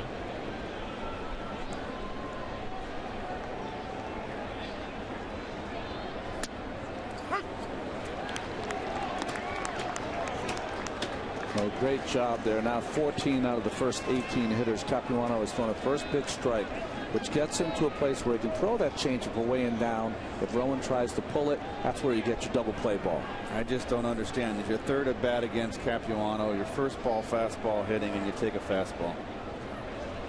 I mean, you want to hit a changeup? You want to look for a breaking ball? Do you want to hit his changeup? Or do you just want to got an RBI situation, first ball fastball hit and spit on a breaking ball unless he hangs it, or a changeup unless he hangs it? I don't understand. And Rowan swings over the changeup, and it's 0-2. The changeup's his best pitch. You want to stay away from that. Nice pitching by Chris.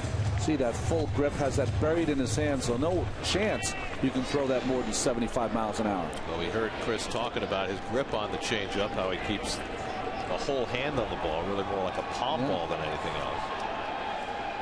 He was on with us describing his signature pitch a couple of starts back. Now ahead on Rowan, 0-2. And he gets him with a changeup. So Rowan is down on 3 pitches. Second time Capuano struck him out tonight. His 4th overall. Nice pitching by Chris. Again, you see that full grip, and the ball kind of just stays in that hand an extra second. Beautiful movement on the ball down and away, and good, well placed when you're 0-2. Here's your AT&T trivia question for it tonight. Tim Lincecum, 3rd pitcher since World War II to lead the league in strikeouts 3 straight years. Who are the other 2 to lead the National League in strikeouts 3 straight years since World War II? That's 1945. There you go. Non-history majors. This is the guy in this lineup that scares you a little with this kind of situation. He's a good 2-strike hitter. He's a guy that always seems to put the ball in play and very rarely strikes out. Weiss is flying to center field tonight, and Sanchez swings over the changeup, 0-1. Sanchez doesn't look right up there. He's always a short swinger, and he's just been out in front. Sanchez right now in a 5-for-39 skid.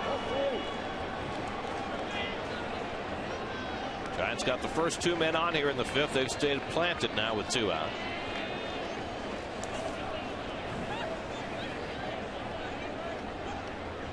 And Sanchez pulls one foul. 0-2. You see where the young pitcher Vance Worley threw 5. He's got a shutout up in Philadelphia against Washington. I like that kid running the way he threw. Yeah, he did. 3-0 in the 6th there. Raul Ibanez has a home run after 2 doubles last night to break that long over.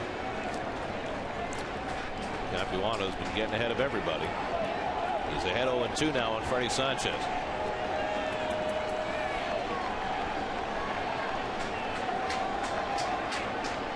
Coming in. Oh, a little deep. To shortstop, and Reyes is there, and the side retired. Terrific job by Capuano to keep it scoreless halfway through.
In the bottom of the 5th, Jose Reyes is 0 for 2 and hits Lincecum's first pitch to shallow center, and Rowan comes on. 1 pitch and 1 out in the bottom of the 5th. Now, we talked about Lincecum's final moments of last year. A brilliant performance in Game 5 as the Giants clinched the World Series. 8 fabulous innings. He struck out 10 through only 101 pitches. Could have easily finished, but he was at his best in shutting down the Rangers that night. 3-1 Giants win. Brian Wilson got the final 3 outs to seal the Giants' first World Series win in 56 years. His favorite pitchers were Sandy Koufax and Nolan Ryan. Well, his dad was a big baseball fan, so he probably got that from his father. I will say, I watched that Texas team hit in the postseason. That was some kind of lineup to pitch like that against. Off down to his knees and makes the play on Murphy for the second out. And Texas hit as well as I've seen any team hit in the postseason, considering usually the pitching betters the good hitting. But not against Lincecum. Well, they solved him a bit in game 1, but not at all in game 5. How about Bumgarner in the World Series? He was incredible. Throws a lot like Bob Nepper.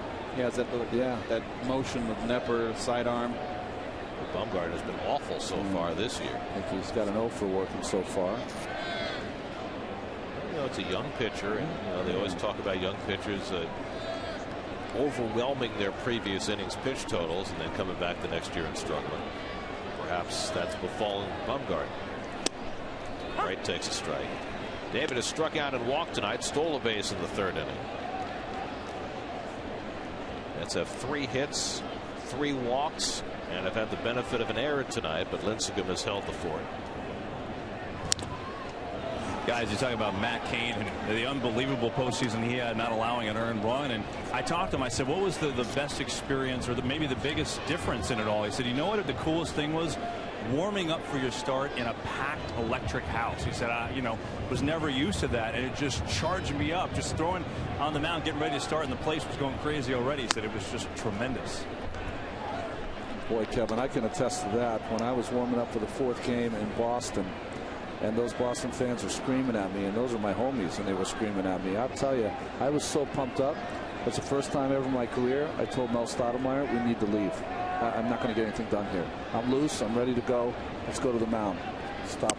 Abbreviated warm-up. Just off the plate to right with the breaking ball, and it's 2-2. Beltran would be next. Lincecum looking for his first 1-2-3 inning of the night. And now he's gone full to David Wright.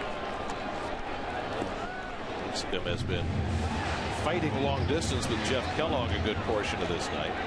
Well, he thought he had him struck out the pitch prior to the breaking ball.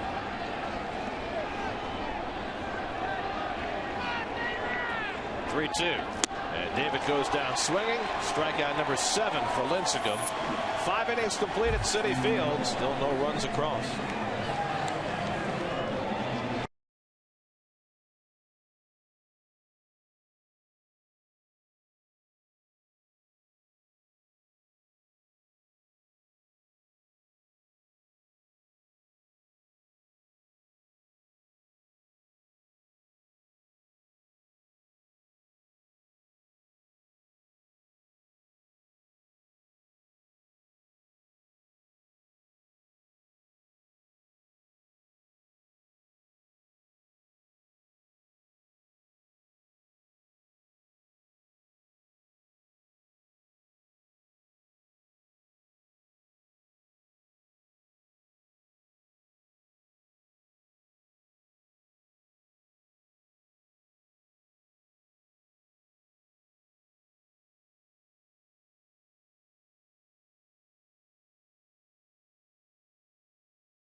recap. It's been all about the pitchers tonight. Tim Lincecum and Chris Capuano have matched zeros over the first 5. Both teams have had scoring opportunities. Both have been turned away.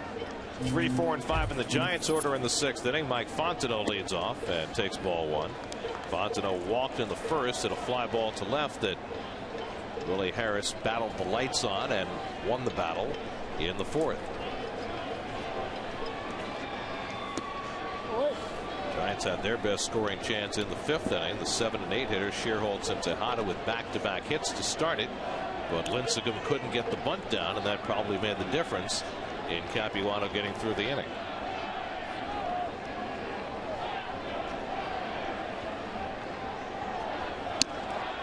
And now Capuano behind 3-0. You never know what that bunt is going to mean in the game. A lot of people forget in that 85 game we always talk about that Strawberry hit the clock. I missed the suicide squeeze early in that game, and I thought it was going to cost us the win. He wasn't a big suicide squeeze kind of guy. That's why I was shocked when I got it. Got a little nervous. And plus, it was Tudor. It's not exactly easy to bunt. Ball 4, and Fontenot draws a leadoff walk. Second of the night given up by Capuano, both to the left-hand hitter Fontenot. Let's check in with Chris Carlin. He has a New York State Smokers Quit Line game break.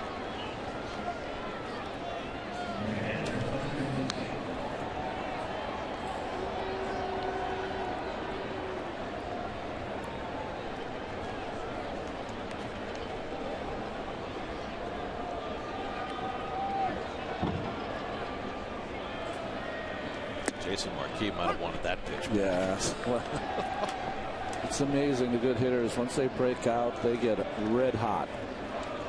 Buster Posey's 0 for 2 tonight. Flied out, grounded out, 1 for 7 in this series.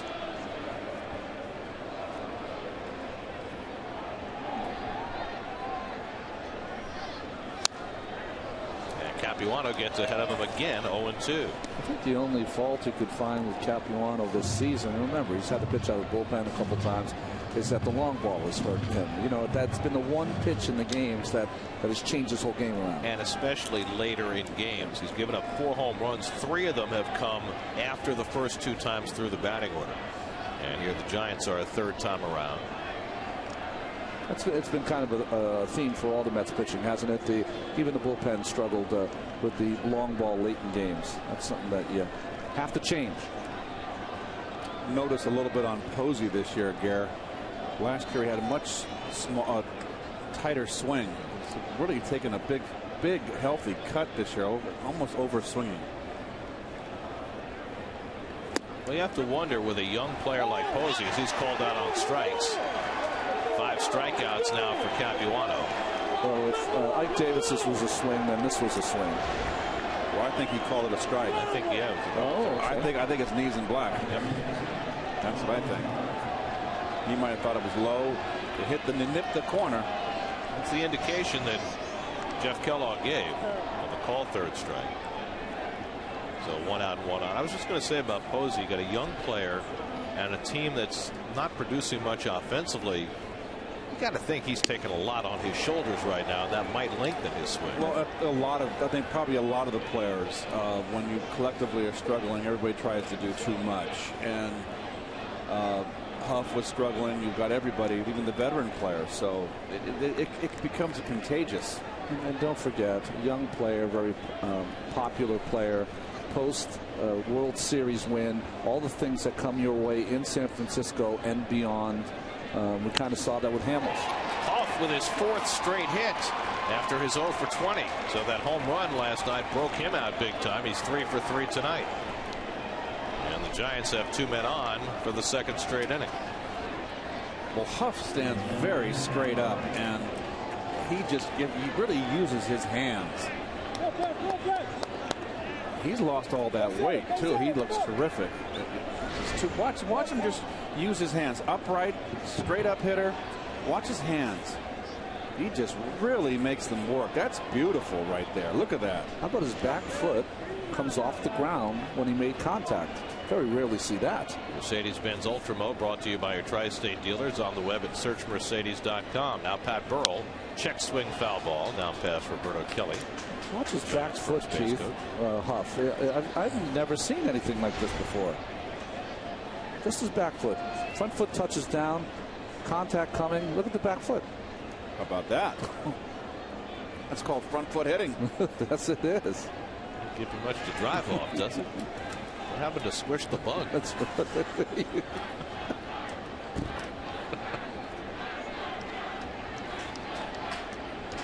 And Burrell hits one through the hole, a base hit.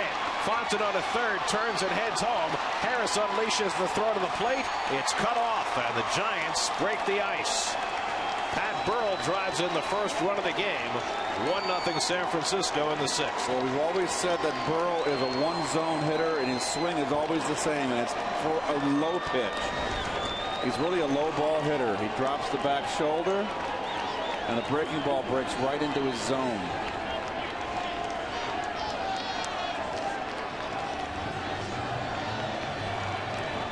Well, I tell you, that's the one thing about Fontenot that you got to like. He got secondary lead, not looking behind him, not looking for the baseball, picks up the coach Flannery. That's how you do it right there. So Burrell, the old Met killer, drives in the first run of the game. Chris Capuano, whose control had been impeccable all night, walked the leadoff hitter here in the sixth. And Fontenot comes around to score as Igarashi gets ready in the Mets bullpen. Now Nate Shearholtz, who's 1 for 2, singled to center his last time up. Giants now with 6 hits. The Mets with 3, and Lincecum has himself a point to work with.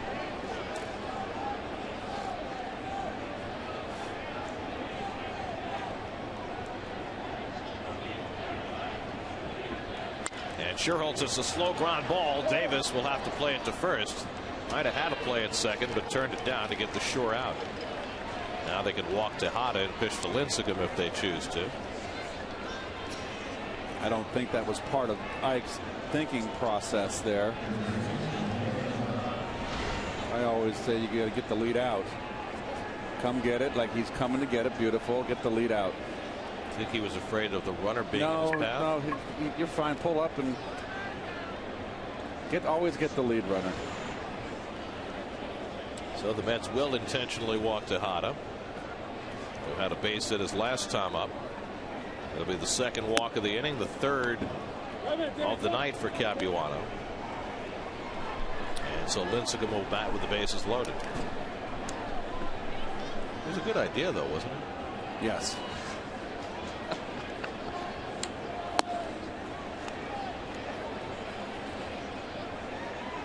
Well, you have to figure that Terry Collins and Dan Warthen are trying to nurse Capuano through this inning.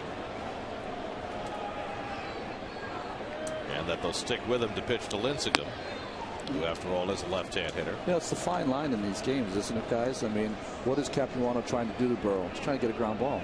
And he did. He didn't make a good enough pitch, but still, you know, you scoot that over 5-6 feet either way, and you get yourself a double play. Did not happen. Or if David Wright isn't playing as close to the line as he's become accustomed with the soft tossing lefties on the mound. So here's Lincecum, who failed to get down the bunt in the fifth inning. Is 0 for 2 tonight.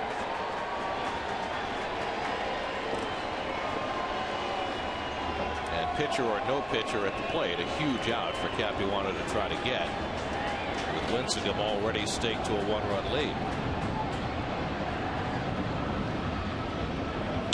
Breaking ball hit right back to Capuano, and so he avoids further damage in the sixth.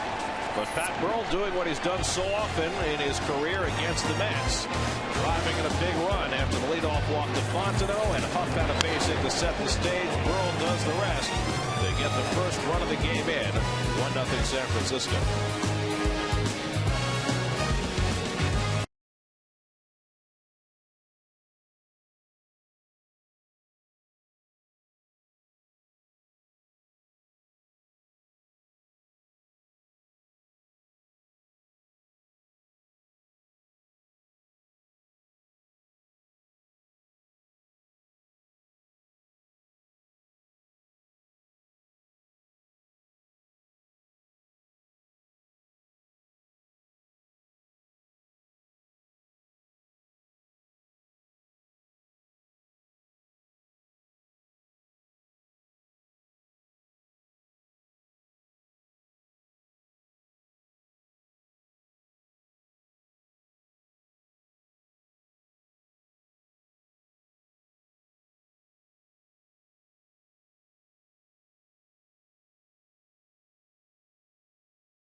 switched home, but before that it was the Giants' home. The Polo Grounds, 155th Street and 8th Avenue in Manhattan. Yeah, have a Knickerbocker. Apartment buildings are there now, but until the end of the 1963 season, the Polo Grounds was a unique baseball venue in New York. Those ridiculously short lines and the endless center field. The elevated train there would be what? Maybe the A train today? Maybe one train? A, C, or E, maybe? I'd be guessing. No. To be honest. Coogan's Bluff, correct? 3 men hit the ball into the center field bleachers in the Polo Grounds. I played with one of them. Brock. Yes. Blue had power. And Beltran lines one to right field. Over toward the line goes Sherholtz. Beltran's going to try for 2. Sherholtz has a good arm, but he overthrows second base. And Beltran has a leadoff double as the Mets try to fight back in the bottom of the 6th. Well, we told you Beltran's numbers before the game. He is the one that's had the best at-bats against Lincecum. Well, Burrow made a terrific catch to rob him last time up, but no robbing him here. Slider over the middle of the plate. Let's see Beltran out of the box. See that grimace, but he has the confidence now to turn it on and take that extra base. Let's check in with Kevin. Yeah, the beauty of this, guys, is Beltran's become an everyday player with no issue, is that his pregame routine isn't any different. It's like the old Carlos Beltran. Come in, get in the whirlpool for 5 minutes, go watch some film, and then go to the cage. There's only one thing that he's done differently, and that's the weight program. He said that in years past, maybe once a week he'd do weights with his legs. Now he does legs 3 times a week. He does leg press, step ups, basically put a dumbbell in each hand and step up onto a bench, and then he does a couple of hamstring exercises. Why? That's what he did in the offseason to get stronger. He wants to stay with that routine. He feels if the quad and the hammy are strong, his knees will benefit. Ike Davis foul tips that ball into Posey's glove after the ugliest of swings on the first pitch. Beltran with the double. Goes down and gets that slider. Beautiful swing. You know, the home run he hit last night was a slider down also. Meanwhile, Davis now finds himself in an uncomfortable 0-2 hole. Didn't realize he had foul tipped that ball on the second pitch, but he did. Struck out his first 2 at-bats against Lincecum. Try to at least move Beltran, if not drive him in.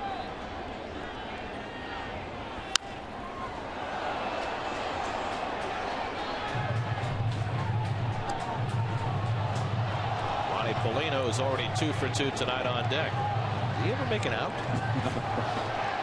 I know we saw him make an out when he was with the Pirates and the Marlins, at least once. Not against left-handed pitching, I know that, but right-handed pitching.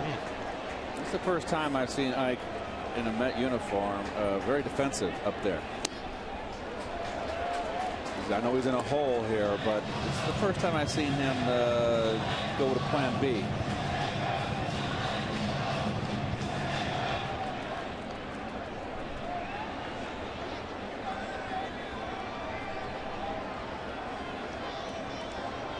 Batting with a tying run at second and nobody out. And Ike hits a slow ground ball just foul. He would have been happy to take the ground ball out right now and move Beltran to third. But he broke his bat and he'll get another swing.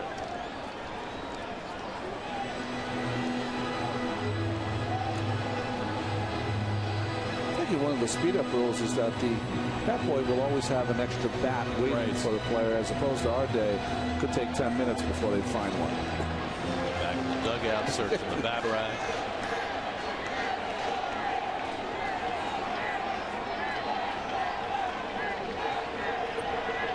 Two and another defensive cut by Davis. We have seen more bad swings in this at bat than probably all season tonight.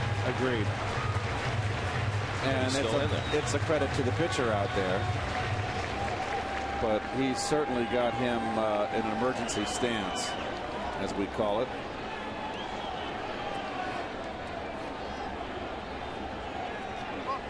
Well, he's seen 6 pitches in this at bat already. What's going on here? What are they doing? What's the umpire pointing to? No. Or maybe the back line that they trying to keep like in the box. Well, I'll tell you what. Yes, it is, and that's a heck of a time to try to enforce the rule. By the way, Jeff Kellogg, the home plate umpire and crew chief. 1-2 from Lincecum, and it's down with the split, 2-2.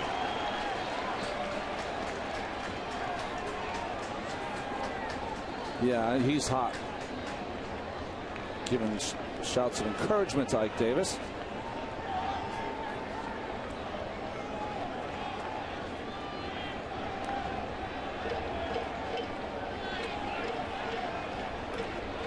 Eighth pitch of the at-bat coming to Ike, and he bounced another one foul. Staying in the at-bat here. It's been quite a struggle, hasn't it? But he's forcing Lincecum to work hard. Lincecum up to 97 pitches now. He's been averaging around 110 per start. Lincecum is trying not to let Ike advance the runner to third minimum. Again, the 2-2.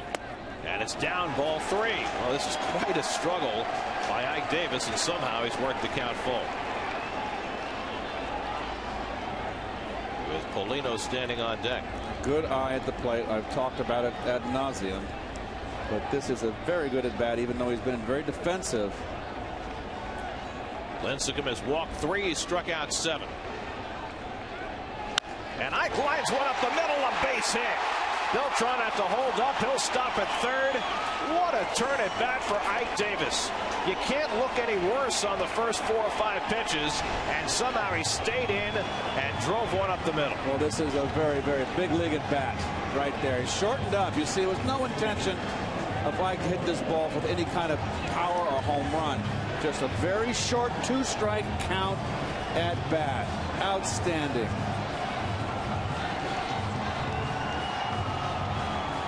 Actually, the shortstop, saw Beltran kind of hesitate there because he knew that Fontenot, the shortstop, was right behind him. Great at bat.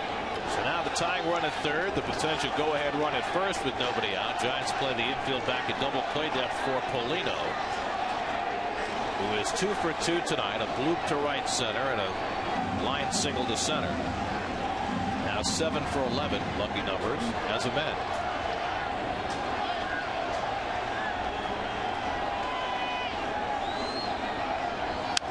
Polino pops one up.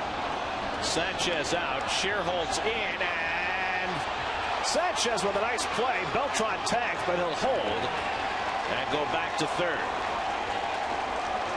Freddie Sanchez with a terrific play. Oh, what a play by Sanchez. Number one, getting there and then coming up and throwing off the ground, and a perfect strike. That is one heck of a play. And watch Beltran, the bottom of your screen here. He would have been out. That is one fine play. Home Depot doing more on defense. Freddie Sanchez, who made an error in the 4th inning that put Lincecum in jeopardy, making a terrific play there. You know, we saw in last night's game, Darren Ford for the Giants was able to take second on that play. A very similar play. Of course, Ike doesn't have that kind of speed. And also, the first baseman wasn't involved there. Huff was around the bag at first. So now Willie Harris, you saw Dan Runzler up in the Giants bullpen. And Harris takes a splitter down for ball 1. Harris has bounced into a double play and then reached on the fielder's choice when Sanchez dropped that throw at second base in the 4th inning. The double play depth. Watch Freddie Sanchez, your middle infielders, with Harris up and run. They got to come in a little bit to turn the 2. And Harris swings through the fastball, 1-1. That's where you got to go upstairs with Willie right now. But upstairs gas, when you throw 95 miles an hour, that's bread and butter. Harris is hitless in his last 10 at bats.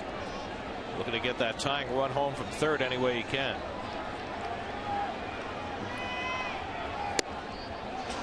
Two and one.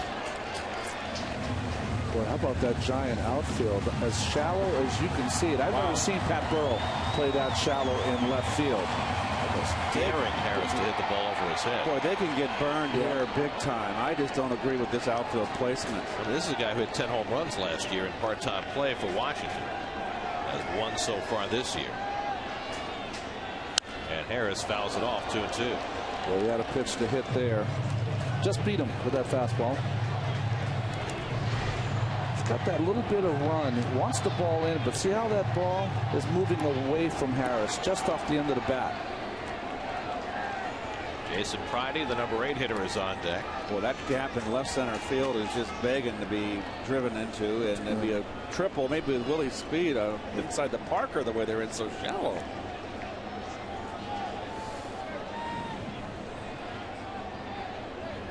Two. Check swing, strike 3 call. So Harris down looking, and now there are 2 out of the inning. Number 8 for Lincecum. Well, I'll tell you, good pitchers love to pitch inside when they need a strikeout. Threw that right on the inside corner and just froze. Well, he could not pull the trigger. He wasn't even close. This is lockdown right here. Well, the Mets have the tying run at third with nobody out. Now Beltran's still there with 2 away, and it's left to Jason Pridey, who's walked and flied out tonight, 0 for 1. And Lincecum pours one over for a strike. It's very favorable home plate umpiring Jeff Kellogg for Lincecum. He calls a high strike on it. You're right. He called that one. That was up. But, you know, I mean, that's a strike. In today's game, yes, I understand what you're saying. Lucas Duda has come out on deck to pinch hit if Pridey keeps the inning going. And that's too high, 1-1.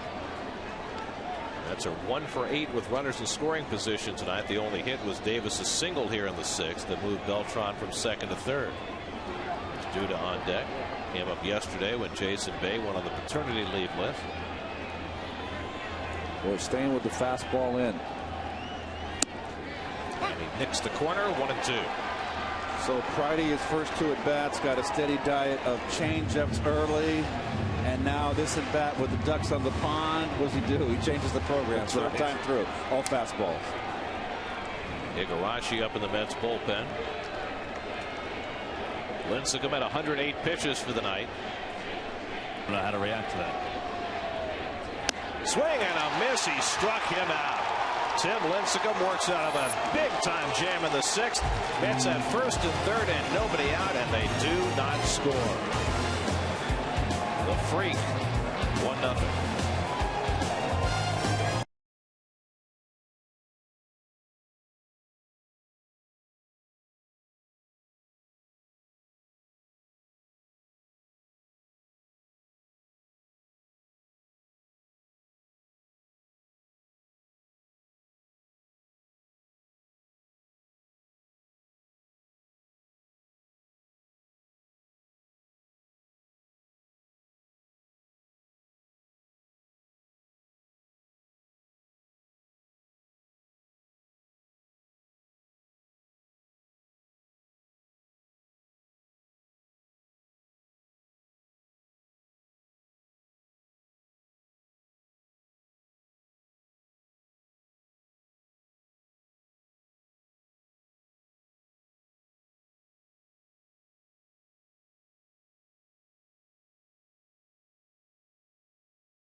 The most dominating pitcher in the National League since 2008.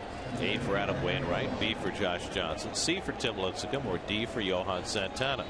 Visit SNY.TV or text 57508 to cast your vote.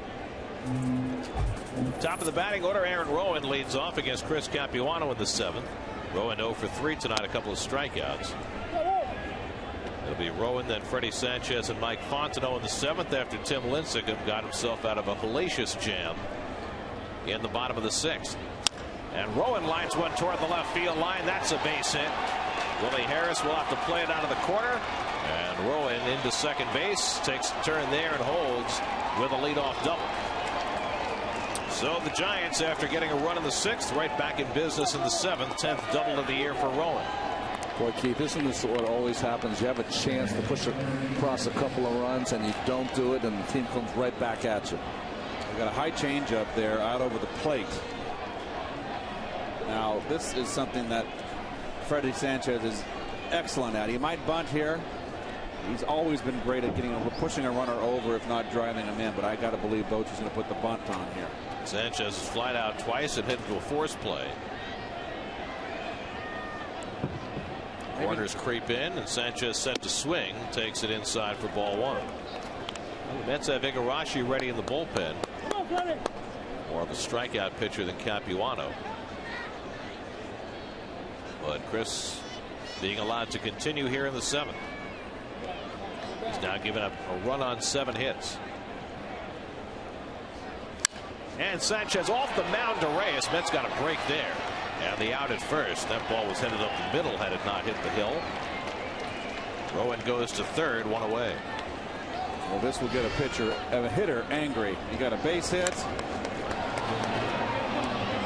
Reyes may have had that. Either way. But with that mound like that, what happens, folks at home, is that as soon as it hits off the mound, it deflects right at the shortstop instead of going true and straight up the middle. So a runner at third with 1 out, and the Mets will bring the infield in for Mike Fontenot. Fontenot has walked twice and scored the only run of this game. Flied out in his other at bat, 0 for 1.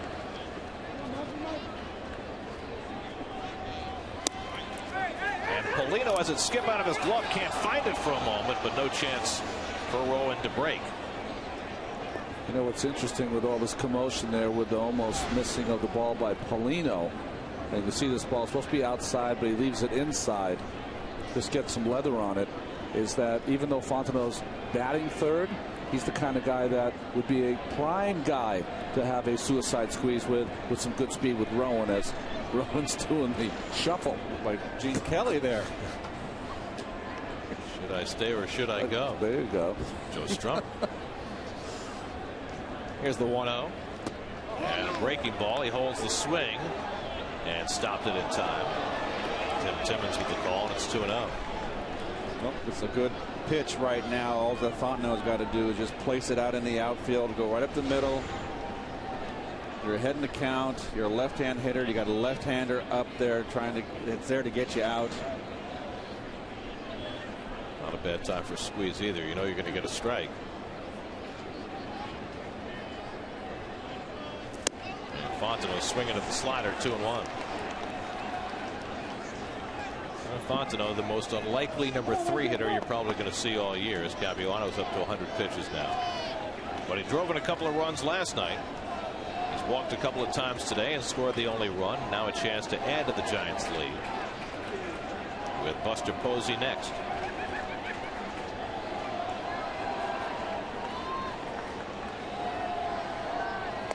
Good eye. Slider down, 3-1. If he's going to throw you a 2-0 slider, then he's going to throw you a 3-1 slider. Up the middle. Your approach here has got to be up the middle. It's just such a key run that's late in the ball game. If he walks him, that sets up the double play with a right-hand hitter coming up, and you probably see Igarashi in the game.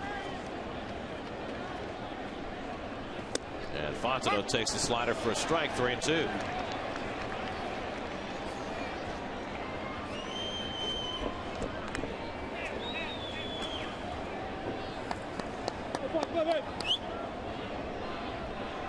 Capuano has struck out 5. He's walked 3. Place where he could really use a strikeout as Burdock joins Igarashi in the bullpen. Here's a 3-2. Inside, and it hit him. Foul ball. They're calling a foul ball. Oh boy, what a break that was. And Rowan will have to go back to third either way. It is a foul ball. I thought it caught his hand, but obviously caught his bat. Good call off the knob. Off the knob, yes. Of course, if it does hit him, the ball is dead. The runner can't score. He has to go back to third, but it's a foul ball. Third base umpire Tim Timmons telling Aaron Rowan, come on back. Going to be a slider here after that up and in fastball. Something away. Paulino setting up away. 7th pitch of the at bat, and Fontenot fouls off that slider. And nothing but breaking balls now from Capuano.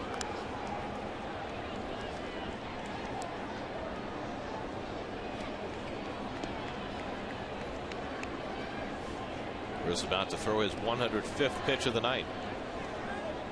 Paulino calls for another slider.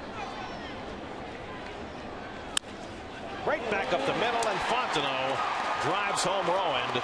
2-0 San Francisco. Now Fontenot making like a number 3 hitter, drives in a key run. The Giants have a 2-run lead, and Chris Capuano's night has come to an end. Pretty good at bat by Fontenot there, and the key for Fontenot was getting ahead. That's to make a double switch. Scott Hairston comes in to play left field. Ryote Igarashi out of the bullpen. Call to the bullpen brought to you by Lincoln. 2-0 Giants. We'll be right back.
With exclusive interviews and insider info on Daily News Live, presented by Citi, part of the New York Sports Local, tomorrow at 5 on SNY.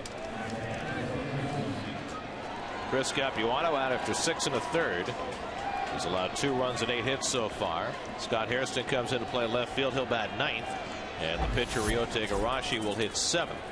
Well, Igarashi's had 5 days off now from appearing on the mound. He's got a tough road ahead facing Buster Posey, who was handled very nicely by Chris Capuano. Posey 0 for 3, 1 for 8 in this series.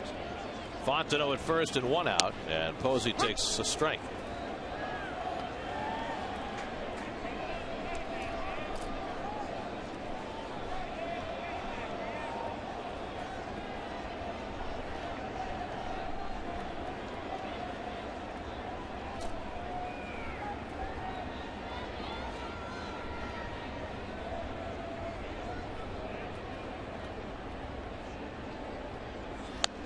Up and away, 1-1 to Posey, who has not yet been in the big leagues for a full calendar year. Came up May 29th last year. And despite playing just 4 months, was the National League Rookie of the Year in a crowded and talented field. And his numbers somewhat down so far this year, although he has been driving in runs. Oh, jeez. Posey lost the bat last night, loses it again tonight. Talking about rookies and what they do the next year. Chris Coughlin, who won the Rookie of the Year in 09 last year, had a struggling season. Nobody struggled in his sophomore year more than Giovanni Soto.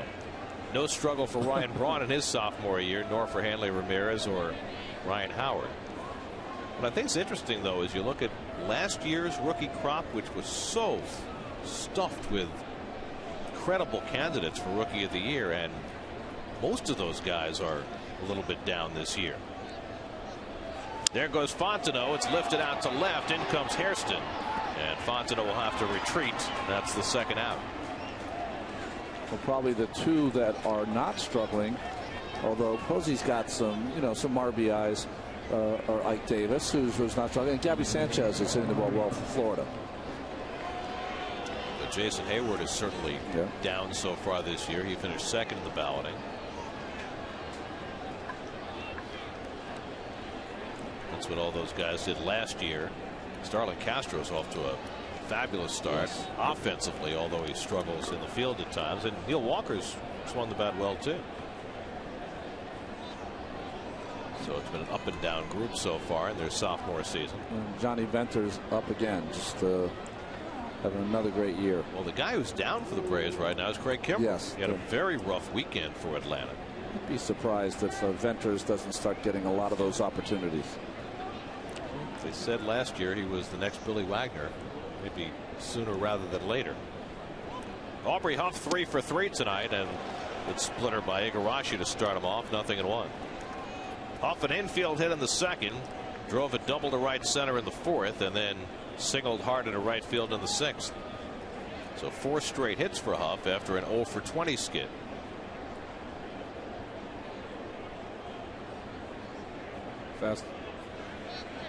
Fastball in, wants it up. Rather insistent, wasn't he? Yes, he was. When's the last time you saw that? That was very interesting. Igarashi did not want the fastball, and he said, calling it, and then he pointed himself, listen, this is the pitch we're going to throw right now. And he missed badly. He didn't want to throw it. Well, you got to be 100% behind the pitch. Igarashi was not. Well, it's interesting because this is the first time Polino has caught Igarashi.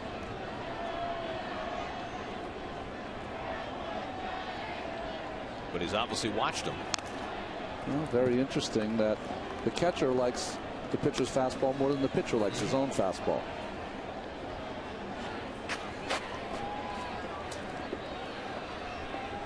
By the way, speaking of pitchers, Mets #1 draft pick from last year, Matt Harvey, had his first down outing his last start. Came back tonight, 6 1/3, no runs, 1 hit. Fast track. Why not? 9 strikeouts, by the way, for Harvey tonight. Here's the 1-2, and Huff goes around, strike 3. So Igarashi bought into that fastball, and Huff is retired for the first time tonight. Now, 7th inning stretch, and the Mets will have Jose Reyes up in the 7th, trying to ignite something with the Mets trailing 2-0.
Subscribe to MLB.tv today to see every Mets game live or on demand on your computer and your favorite devices. Visit Mets.com to order and get more details. MLB.tv, baseball everywhere. Outfield changes for the Giants. Aaron Rowan moves from center field to left field. The speedy Darren Ford is into play center. And Tim Lincecum remains on the mound, 109 pitches deep. As we start the bottom of the 7th, Scott Hairston first man up, and he takes a strike. Hairston just came in on a double switch in the top of the inning. Scott trying to get his season on track. Reyes and Murphy to follow here in the bottom of the 7th. Lincecum has limited the Mets to 5 hits. And he did his best work in the 6th inning when the Mets had 1st and 3rd and nobody out. He got Polino on a foul pop-up and then struck out Harris and Pridey to get through the inning. All the great ones turn it up a notch when they're in trouble. It's just, you know, from a baseball standpoint, it's a beautiful thing to watch. If you're a Mets fan, of course, not so beautiful to watch. But, you know, this kid is so unique. And I said in the beginning, he's a cross between a gymnast and a Tour de France bicyclist with the kind of body and physique he has that belies how quickly he can throw. Don't forget Surfer Hair. Surfer Hair, there you go. Or skateboarder hair. Well, in San Francisco, you could go to a shop and say, I'll take a Lincecum, and they know exactly what you're talking about. Well, don't you have to grow your hair long first? Of course you do. You have to have the ability to grow your hair out. I think they actually they have the Lincecum wigs at AT NYM. You've been to San Francisco. There's a lot of long hair there. Fits right in. That's why he's a local hero. Hairston just gets a piece of that fastball.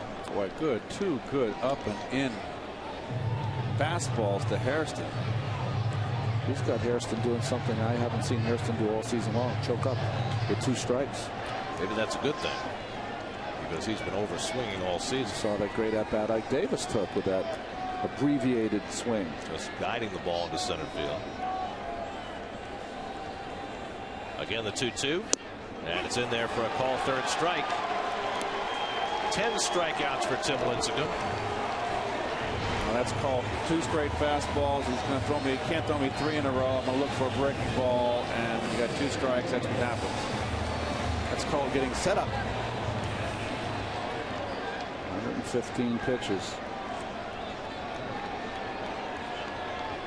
He's awfully good away from AT&T Park, isn't he? Pretty good at home, too. Curveball for a strike to Reyes. We haven't seen a lot of those tonight. So it's like he's breaking out a new weapon, 4th time around the batting order. Reyes is 0 for 3 after reaching base 6 straight times last night. And Lincecum quickly ahead 0-2. Good cut by Jose on that curve. This was a curveball down, but over the middle. Had all the plate. Oh, that was one to hit. It's going to be a fastball in right here, though. 0-2 fastball in. And it's on the outside corner, and he gets Reyes looking. 4 consecutive strikeouts for Lincecum. He's now got 11 for the night. Just tantalized him with that first 2 curveballs. Good cut by Jose on the second one, and then go sit down. Looking 29 times now, Lincecum has had 10 or more strikeouts. That's a lot in a very short period of time. Here's Murphy, who's 1 for 3. Double to right center back in the 1st. It's like right now, Ronnie, he's found his rhythm on all of his pitches in the 7th inning. He's got his curveball going. This is his 120th pitch of the night, and he throws inside 2-0.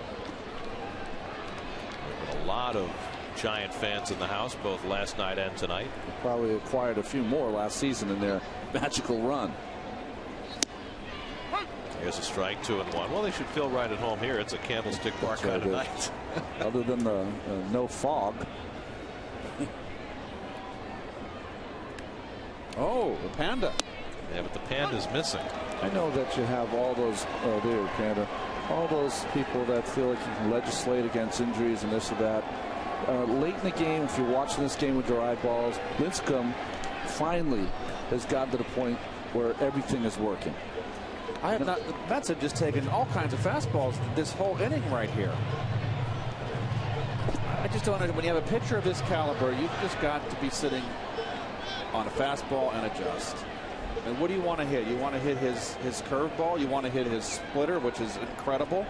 Or you want to get a fastball and jump on it? 3-2 to Murphy is fouled off.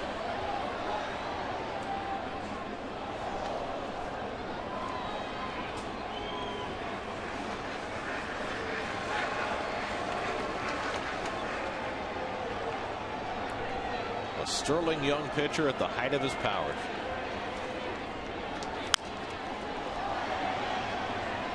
It's a sight to see. Ramon Ramirez, the right-hander. Javier Lopez, who worked out of that tough jam in the ninth last night, a left-hander.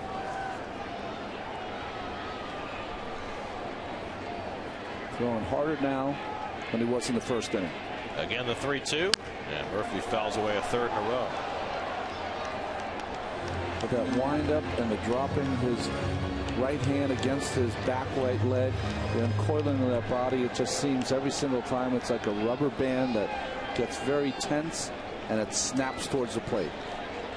Well, Lincecum does not want to walk Murphy with a third right in the on-deck circle. And on the ninth pitch, he strikes out Murphy with a splitter. 5 straight strikeouts for Lincecum to close his night. A 12 strikeout, 7 shutout innings performance for the 2-time Cy Young Award winner. He strikes out the side in the 7th. Can't be much more impressed with any pitcher than for that.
A little lightly dressed for the weather tonight, no?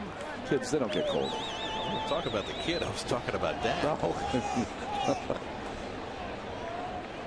Check out our AT&T trivia answer for it tonight. Third pitcher since World War II to lead the league in strikeouts 3 straight years. Who are the other 2 besides Lincecum? No, there you go. Wow. Randy Johnson with the Diamondbacks and Warren Spahn with the Braves. Darren Ford up for the first time, leading off in the 8th inning against Ryota Igarashi.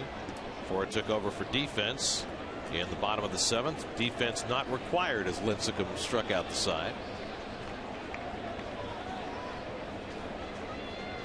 Ford had a bunt hit in the game last night, and Igarashi buzzes him as he tries to lay another one down. Can we get that bat back? Yes. Yeah. He's out there a long time. Oh, yeah, he there. brought it back there. Have a lot of time to react. Whoa. That was the baseball version of the limbo right there. So Ford this time might have a better idea. Oh. And he gets nailed. So Igarashi came inside again, this time with a splitter, and he hits him. So a leadoff base runner for the Giants in the 8th. Well, he gets under that fastball and it just runs in and catches the blouse there, shirt of Darren Ford, and the races are about to begin. Well, Ford can fly. He's had as many as 61 stolen bases in a minor league season, and you can be certain he'll be thinking about running here with Nate Schierholtz at the plate. Schierholtz 1 for 3 tonight. Since 61, he had as many as 69 in a season. Wow.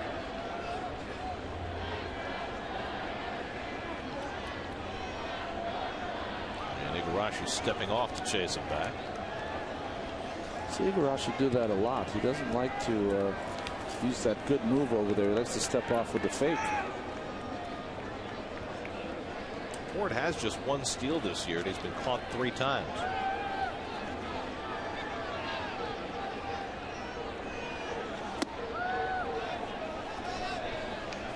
All one to Shearholtz.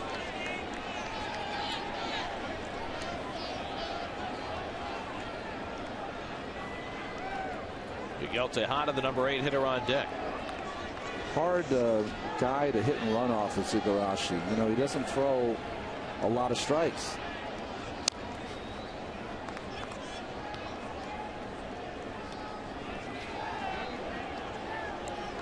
Now Lincecum goes into spectator mode. But if you're that young too, you just put the hoodie on. No problem with that. Now they let Joe Madden wear his hoodie. Remember when they wanted to keep him from wearing it? Uniform police. It's a Belichick thing, you know. At least he doesn't cut the sleeves off. There goes Ford, and Polino hesitates on the throw and had no chance. So Ford has his second stolen base. Well, the Mets in this series have just had their been stolen on blind. And you know, this has been a team that in the past have always done the running, and now they're being run upon. Well, the Mets have 2 pitchers who shut down the running game completely. Capuano, who started tonight, and John Neese. But the rest of the staff has really struggled. Ramon Ramirez up in the bullpen. Let's see if the Giants bunt here with Shearholtz.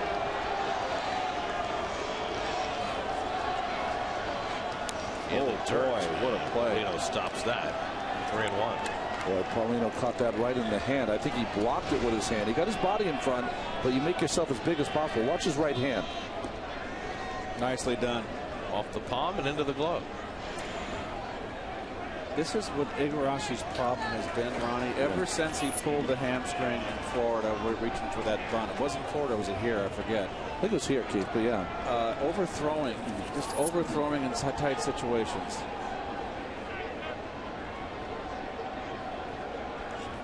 And it's too high, ball 4, and the Giants have the first 2 men out of the 8th.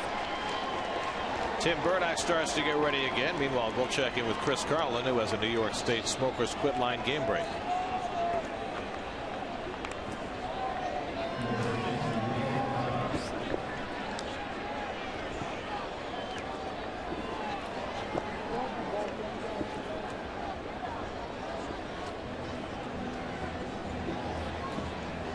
That's the second game of a doubleheader after they got rained out last night. The Braves won the first game today. Good pitching by Tommy Hanson. So they're going for a sweep. And Warrington has the whole infield grouped around him. You know, Keith, you were talking about Igarashi, and when I watch him throw the baseball, he's a smaller statured pitcher who likes to strike out people, wants to overpower people. So I think when he makes an error when he's out there, it's the error of trying to overthrow. And when he overthrows, he loses command of the strike zone.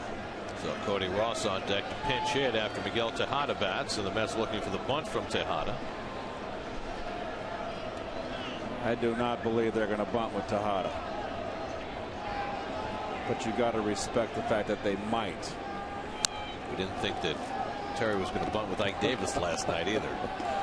You know the interesting... we didn't all agree about that. We were all on the same page. We didn't agree with it. The interesting thing here, why you can't, even if Miggy was bunting, while you can't run the wheels, Ford might be one of the few players that's faster than Reyes. Yep. And beat him to third base.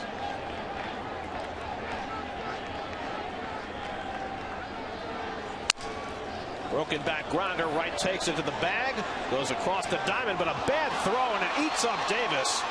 Over to third goes Shearholtz. So the Mets get just the 1 out. And David Wright with a just brutal throw to first base. Cost him a chance for a double play. Well, he made the right play tagging Garrett. He could have gone the other way, but I can't. That's not okay doing that. But he just has nothing on the throw. And that went in between the legs of the runner, Tejada. He might have been better served to go to second base. He's throwing off balance. David does not have a strong arm. I think what you have to do there is you have to almost act like a pitcher. Use the third base bag like the rubber, and you push off it so you get that momentum towards first base. David wasn't able to do that. So it's a fielder's choice, 5 unassisted, then an error on right, allowing Sherholtz to go to third. First and third and 1 out. Now Cody Ross will be the pinch hitter. Ross started in left field last night, went 1 for 3 with an infield hit. And Igarashi misses high with a curveball. 1-0. Lost in that. I didn't say it. Maybe they keep the play by Ike to keep that ball from not being in the stands or the dugout. I don't know how that ball avoided hitting Tejada going down the line. Now Igarashi got a ground ball from Tejada. You can use another one now from Ross to try and get himself through the inning. Giants will be going to the bullpen in the 8th after 7 stellar innings from Tim Lincecum. 1-1 to Ross. Lincecum struck out 12, including the last 5 hitters to face him.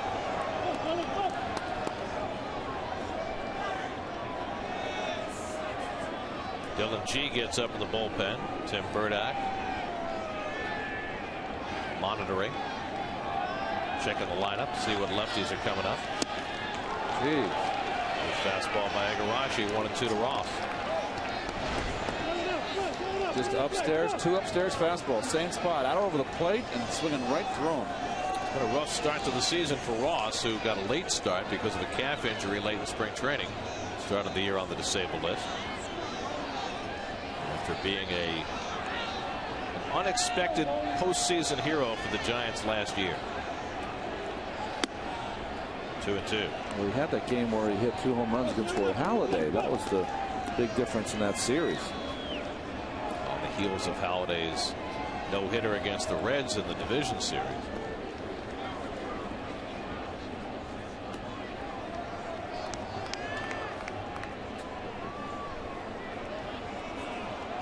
First 3 home runs that the Giants had in that LCS last year.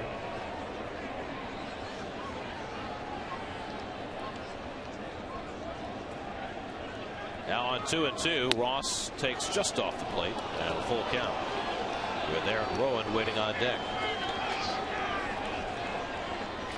Igarashi came out in the 7th to retire Posey and Huff, but he's run into trouble here in the 8th with a hit batsman and a walk. And now he's gone 3-2 on Ross.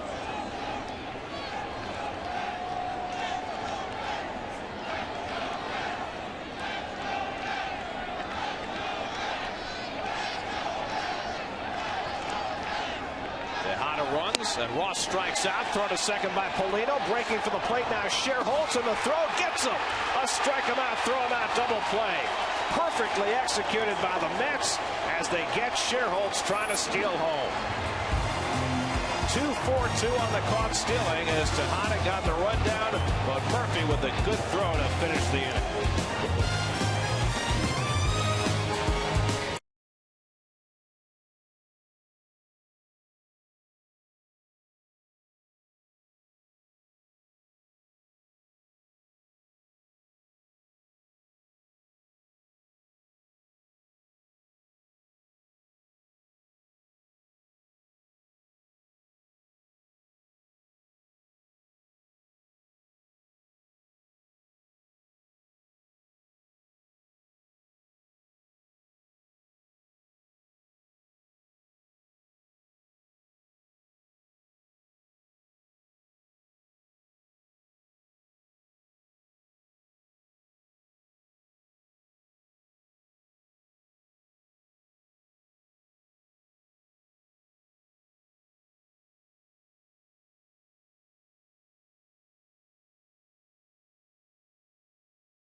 Jam thanks to a strike him out, throw him out at the plate, double play. Well, nice play by Murph here, and they're trying to take advantage of Murph because he's inexperienced.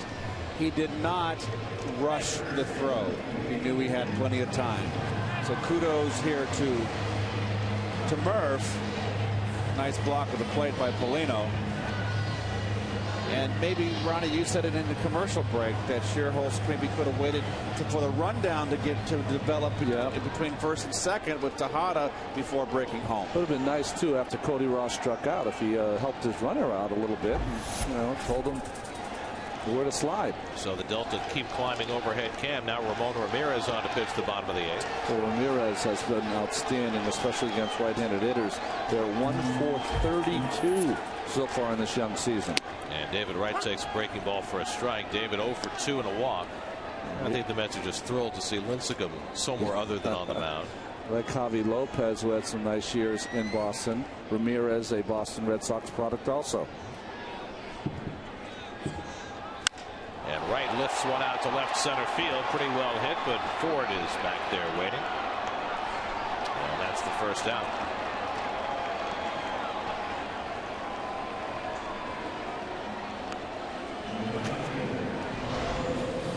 Well, here's the freeze cam right there, and he is definitely out by a mile. Well, not really a mile, by a foot. And Murphy closing on the throw. Now Murphy came across from second base, so his vision, his peripheral vision, can pick up the runner from at third base. Where the shortstop's coming in the other direction, it's going to be a little tougher read out of from your peripheral vision. So the play was more in front. The runner was more in front of Murph, and he charged, got in and closed the distance down there. There's your difference. Carlos Beltran hits another ball hard, and he's got his second hit of the night.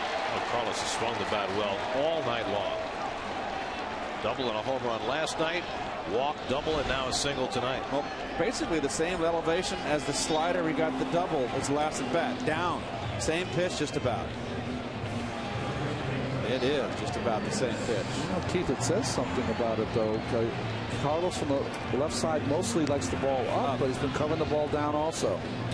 Bruce Bochy on his way to the mound to bring in the left-hander to face Ike Davis. Javier Lopez on. Let's get the tying run to the plate in the 8th. We'll be right back.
Tomorrow afternoon at 1:10 as the series with the Giants concludes. Tickets start at $10. Visit Mets.com or call 718-507-TIXX for your tickets.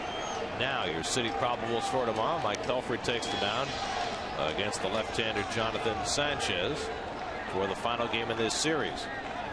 Ike Davis tying run at the plate against Javier Lopez, and he takes a strike at the knees. Well, he was pretty impressive yesterday around some walks, an intentional walk, able to get out of that bases loaded inning in the 9th inning with that 1-2-3 double play off Josh Thole. An inning and a third in last night's game through 21 pitches, and right back out there tonight. Ike is 1 for 3 on a base hit to center field his last time up. And he takes low and inside 1-1. Sergio Romo stays busy in the bullpen. This could be a one-batter affair for Lopez. You got Ronnie Polino on deck. Mets have 2 left-handed bats in the dugout in Josh Thole and Lucas Duda. 2 right-handed bats in Justin Turner and Chin Lung Hu. 2-1 now to Davis.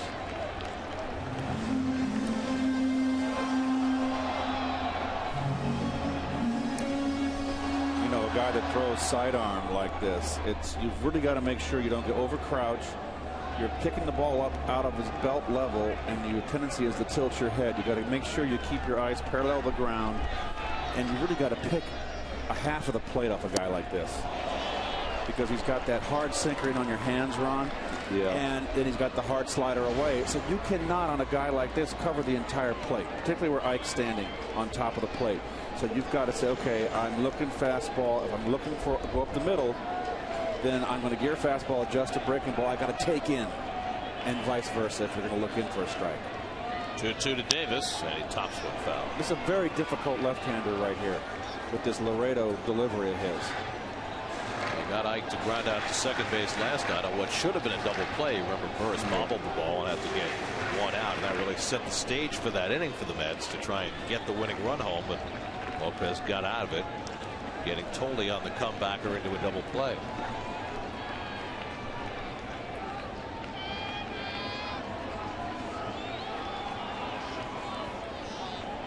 Again, the 2-2, and it's popped up. Oh, he got a hanger. In foul ground.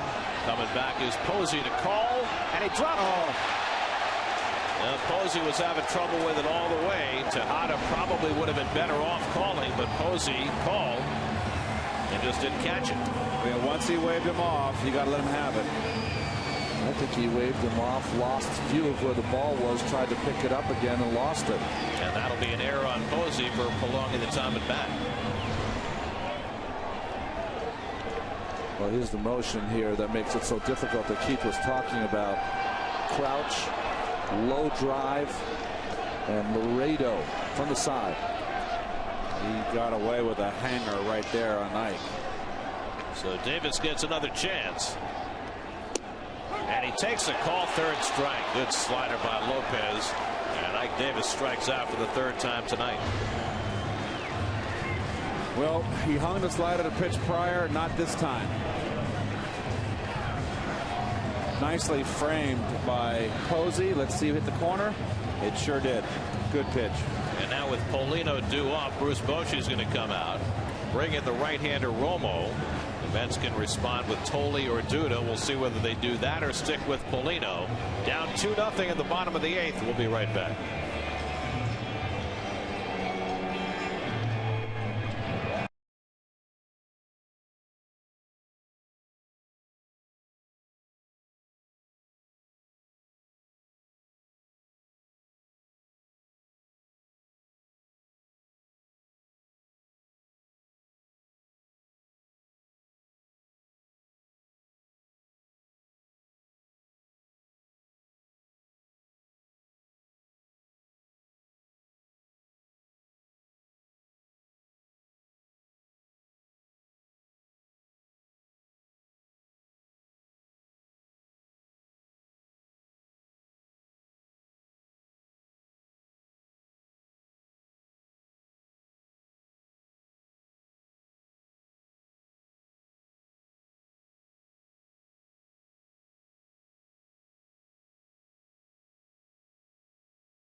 Sergio Romo, who had a huge year for the Giants last year, comes on to face Ronnie Paulino, who stays in to face the right-hander. Tying run at the plate. 2-0 Giants, 8th inning. And Paulino takes a slider for a strike. Good one. Romo has outstanding stuff. What a year he had last year. You mentioned it, Gary. 68 games, won 5 of them, only 14 walks and 62 innings with 70 punch-outs. And off to a great start this year, particularly against the right-hand batters who are hitting .083 against him. Paulino 2 for 3 tonight in his second start as a Met. Now has 7 hits in 12 at-bats in a Mets uniform. Dylan G getting ready in the Mets bullpen.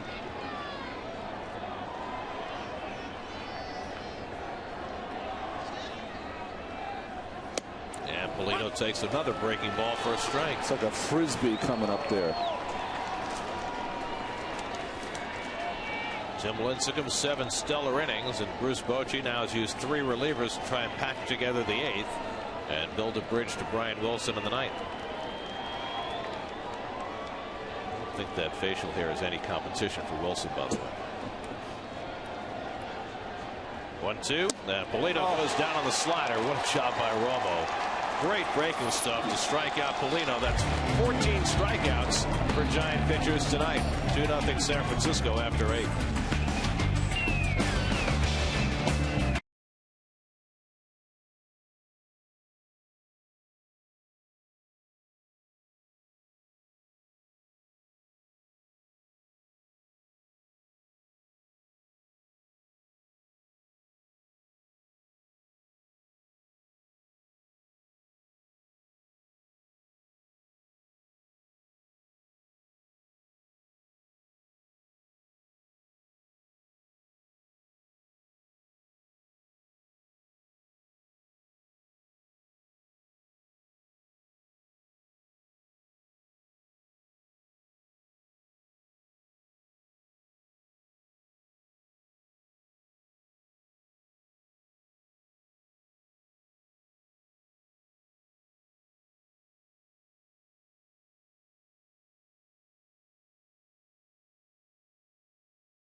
Brought to you by Honda.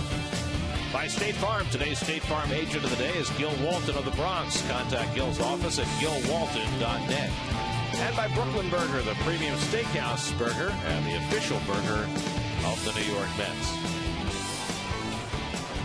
First wild starter, Dylan G is in relief for the second straight day. I know, back to back. Very interesting how Dylan G, in the pecking order of the bullpen, has moved up very quickly with the injury to Beato. Pedro Beato placed on the disabled list today with some elbow tendonitis. Lefty Mike O'Connor called up. And Rowan bounces one foul. I was talking with Dylan today about his adapting to the bullpen and specifically on how he's been warming up, because, you know, he's a guy who's got a partially torn labrum and he's always had to do a little bit extra to get himself ready for his starts. But he said what he found was that yesterday he did some long tossing before the game, and he thought that that helped him get warm a little faster. That's it. That makes a lot of sense. I think that you also see a lot of different ways of bullpen guys to get ready.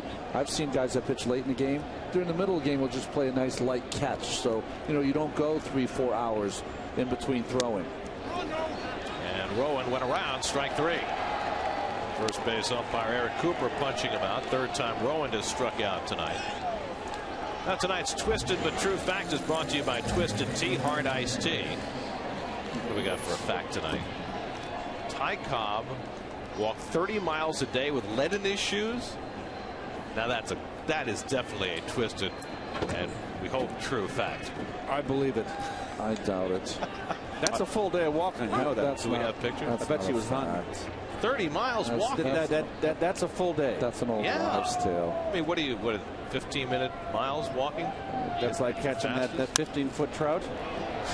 Sanchez dumps one into right field, and that's a base hit. So Freddie Sanchez, who had been 0 for 4 to that point, with a little flare to right for the Giants' 9th hit. And Mike Fontenot will come to bat. Anyway, G said that last night, the first time that he got up, 15 pitches and he was warm. Wow. He said, I might not have been sharp, but I was warm. You know, there's a lot of different ways to do it. You see the guys with the bands out there that are trying to get loose. You know, everyone's different, so you have to find what works for you, and Dylan doesn't have a lot of experience. Let's see how Murphy handles this. The flip to Reyes and back to first, not in time.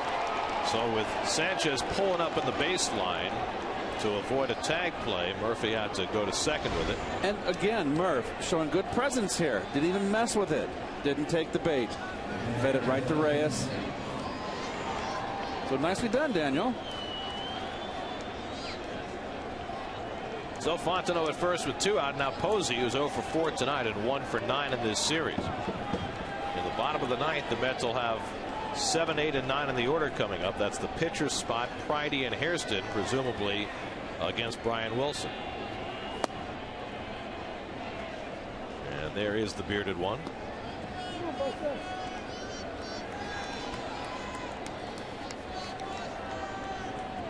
Mets had reason to fear the beard last night. Can't have long sleeves if you have a beard like that. You know, you got to go with short sleeves on a cold night like this. Well, you'd figure the beard would keep it warm. Right.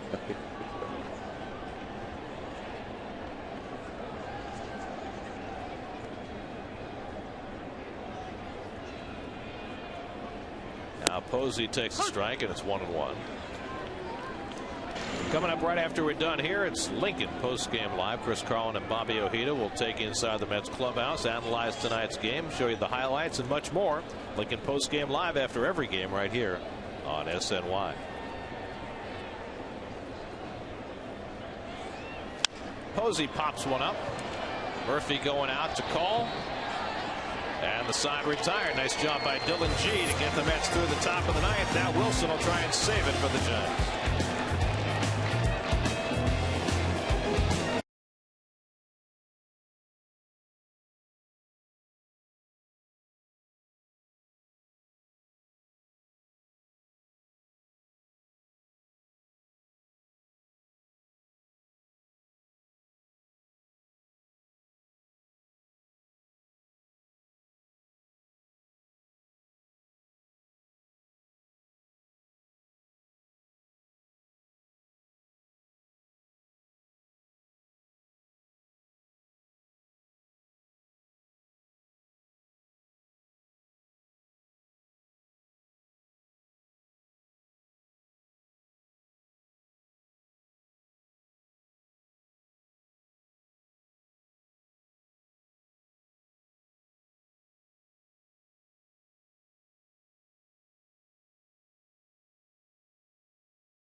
start against Jonathan Sanchez as the Mets wrap up their series against the Giants at Citi Field. Mets-Giants coverage begins with Pepsi Max pregame live tomorrow at 12:30.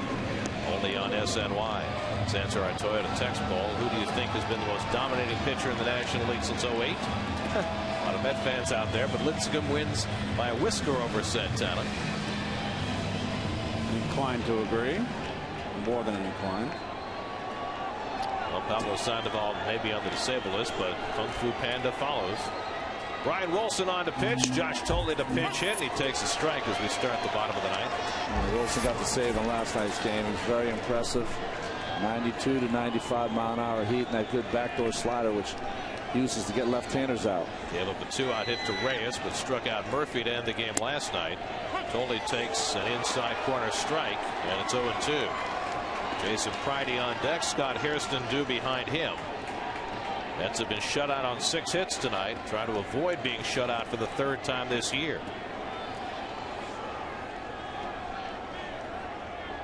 And Tolley goes down on 3 pitches. 1 down in the last of the ninth.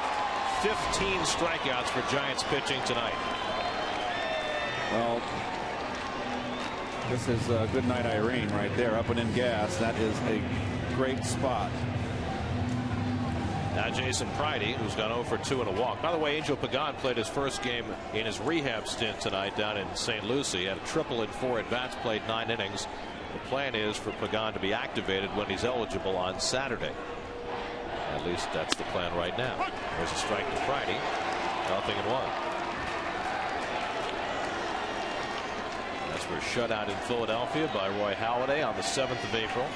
Shutout in Atlanta by Jair Jurgens of the Braves in the second game of that doubleheader on April 16th. And shutout so far tonight by Tim Lincecum and an almost as impressive Giants bullpen. Yeah. I mean, each guy that came in, especially the last 2, Lopez, 2 nights in a row now, has been outstanding. With that good slider from the left side, and our first look in this series to Romo and his frisbee that he throws up there. 0-2, and Pridey down swinging. 6 pitches, 6 strikes for Brian Wilson. 2 down in the ninth.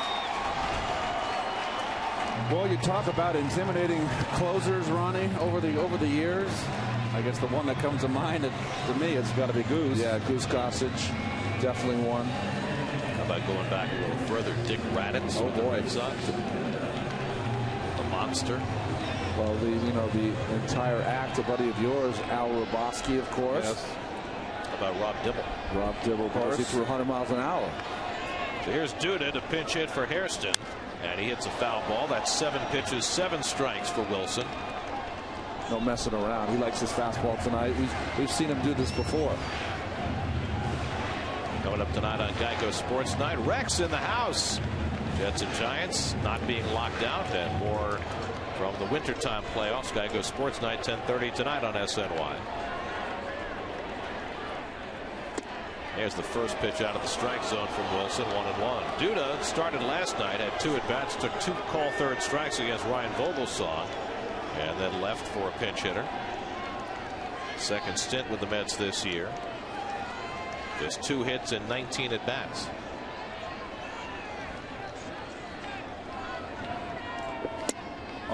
And now he finds himself on a 1-2 hole. Boy, that fastball is thrown inside 2 seams, so he's changing lanes about 57 feet there. That's a tough pitch. Lock him up. So now the Mets are down to their final strike. Wilson trying to save it for Lincecum.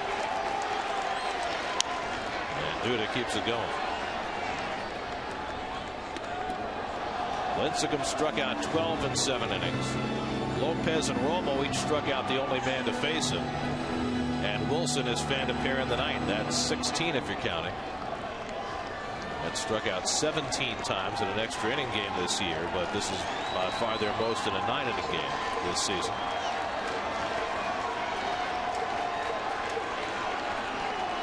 And Duda pops one up along the left field line. On comes Rowan near the corner of the stands to make the grab in foul territory.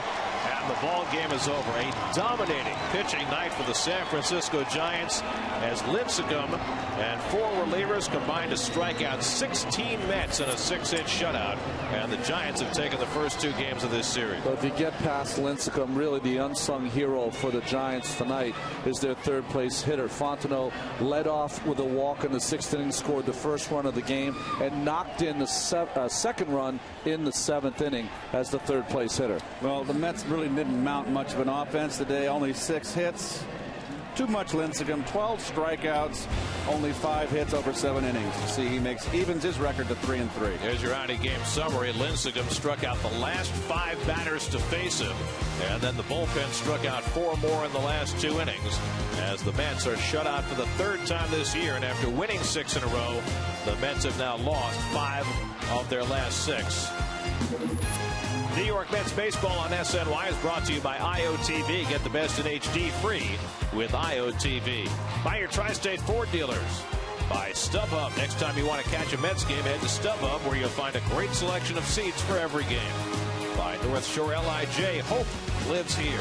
By Toyota. Why do so many car companies compare themselves to Toyota? Come see for yourself at your local Toyota dealer today. By Geico. And by Budweiser. Great times are waiting. Grab some buds. Giants win it 2-0. They've taken the first 2 of this 3-game series. Mets will try and salvage the finale tomorrow afternoon.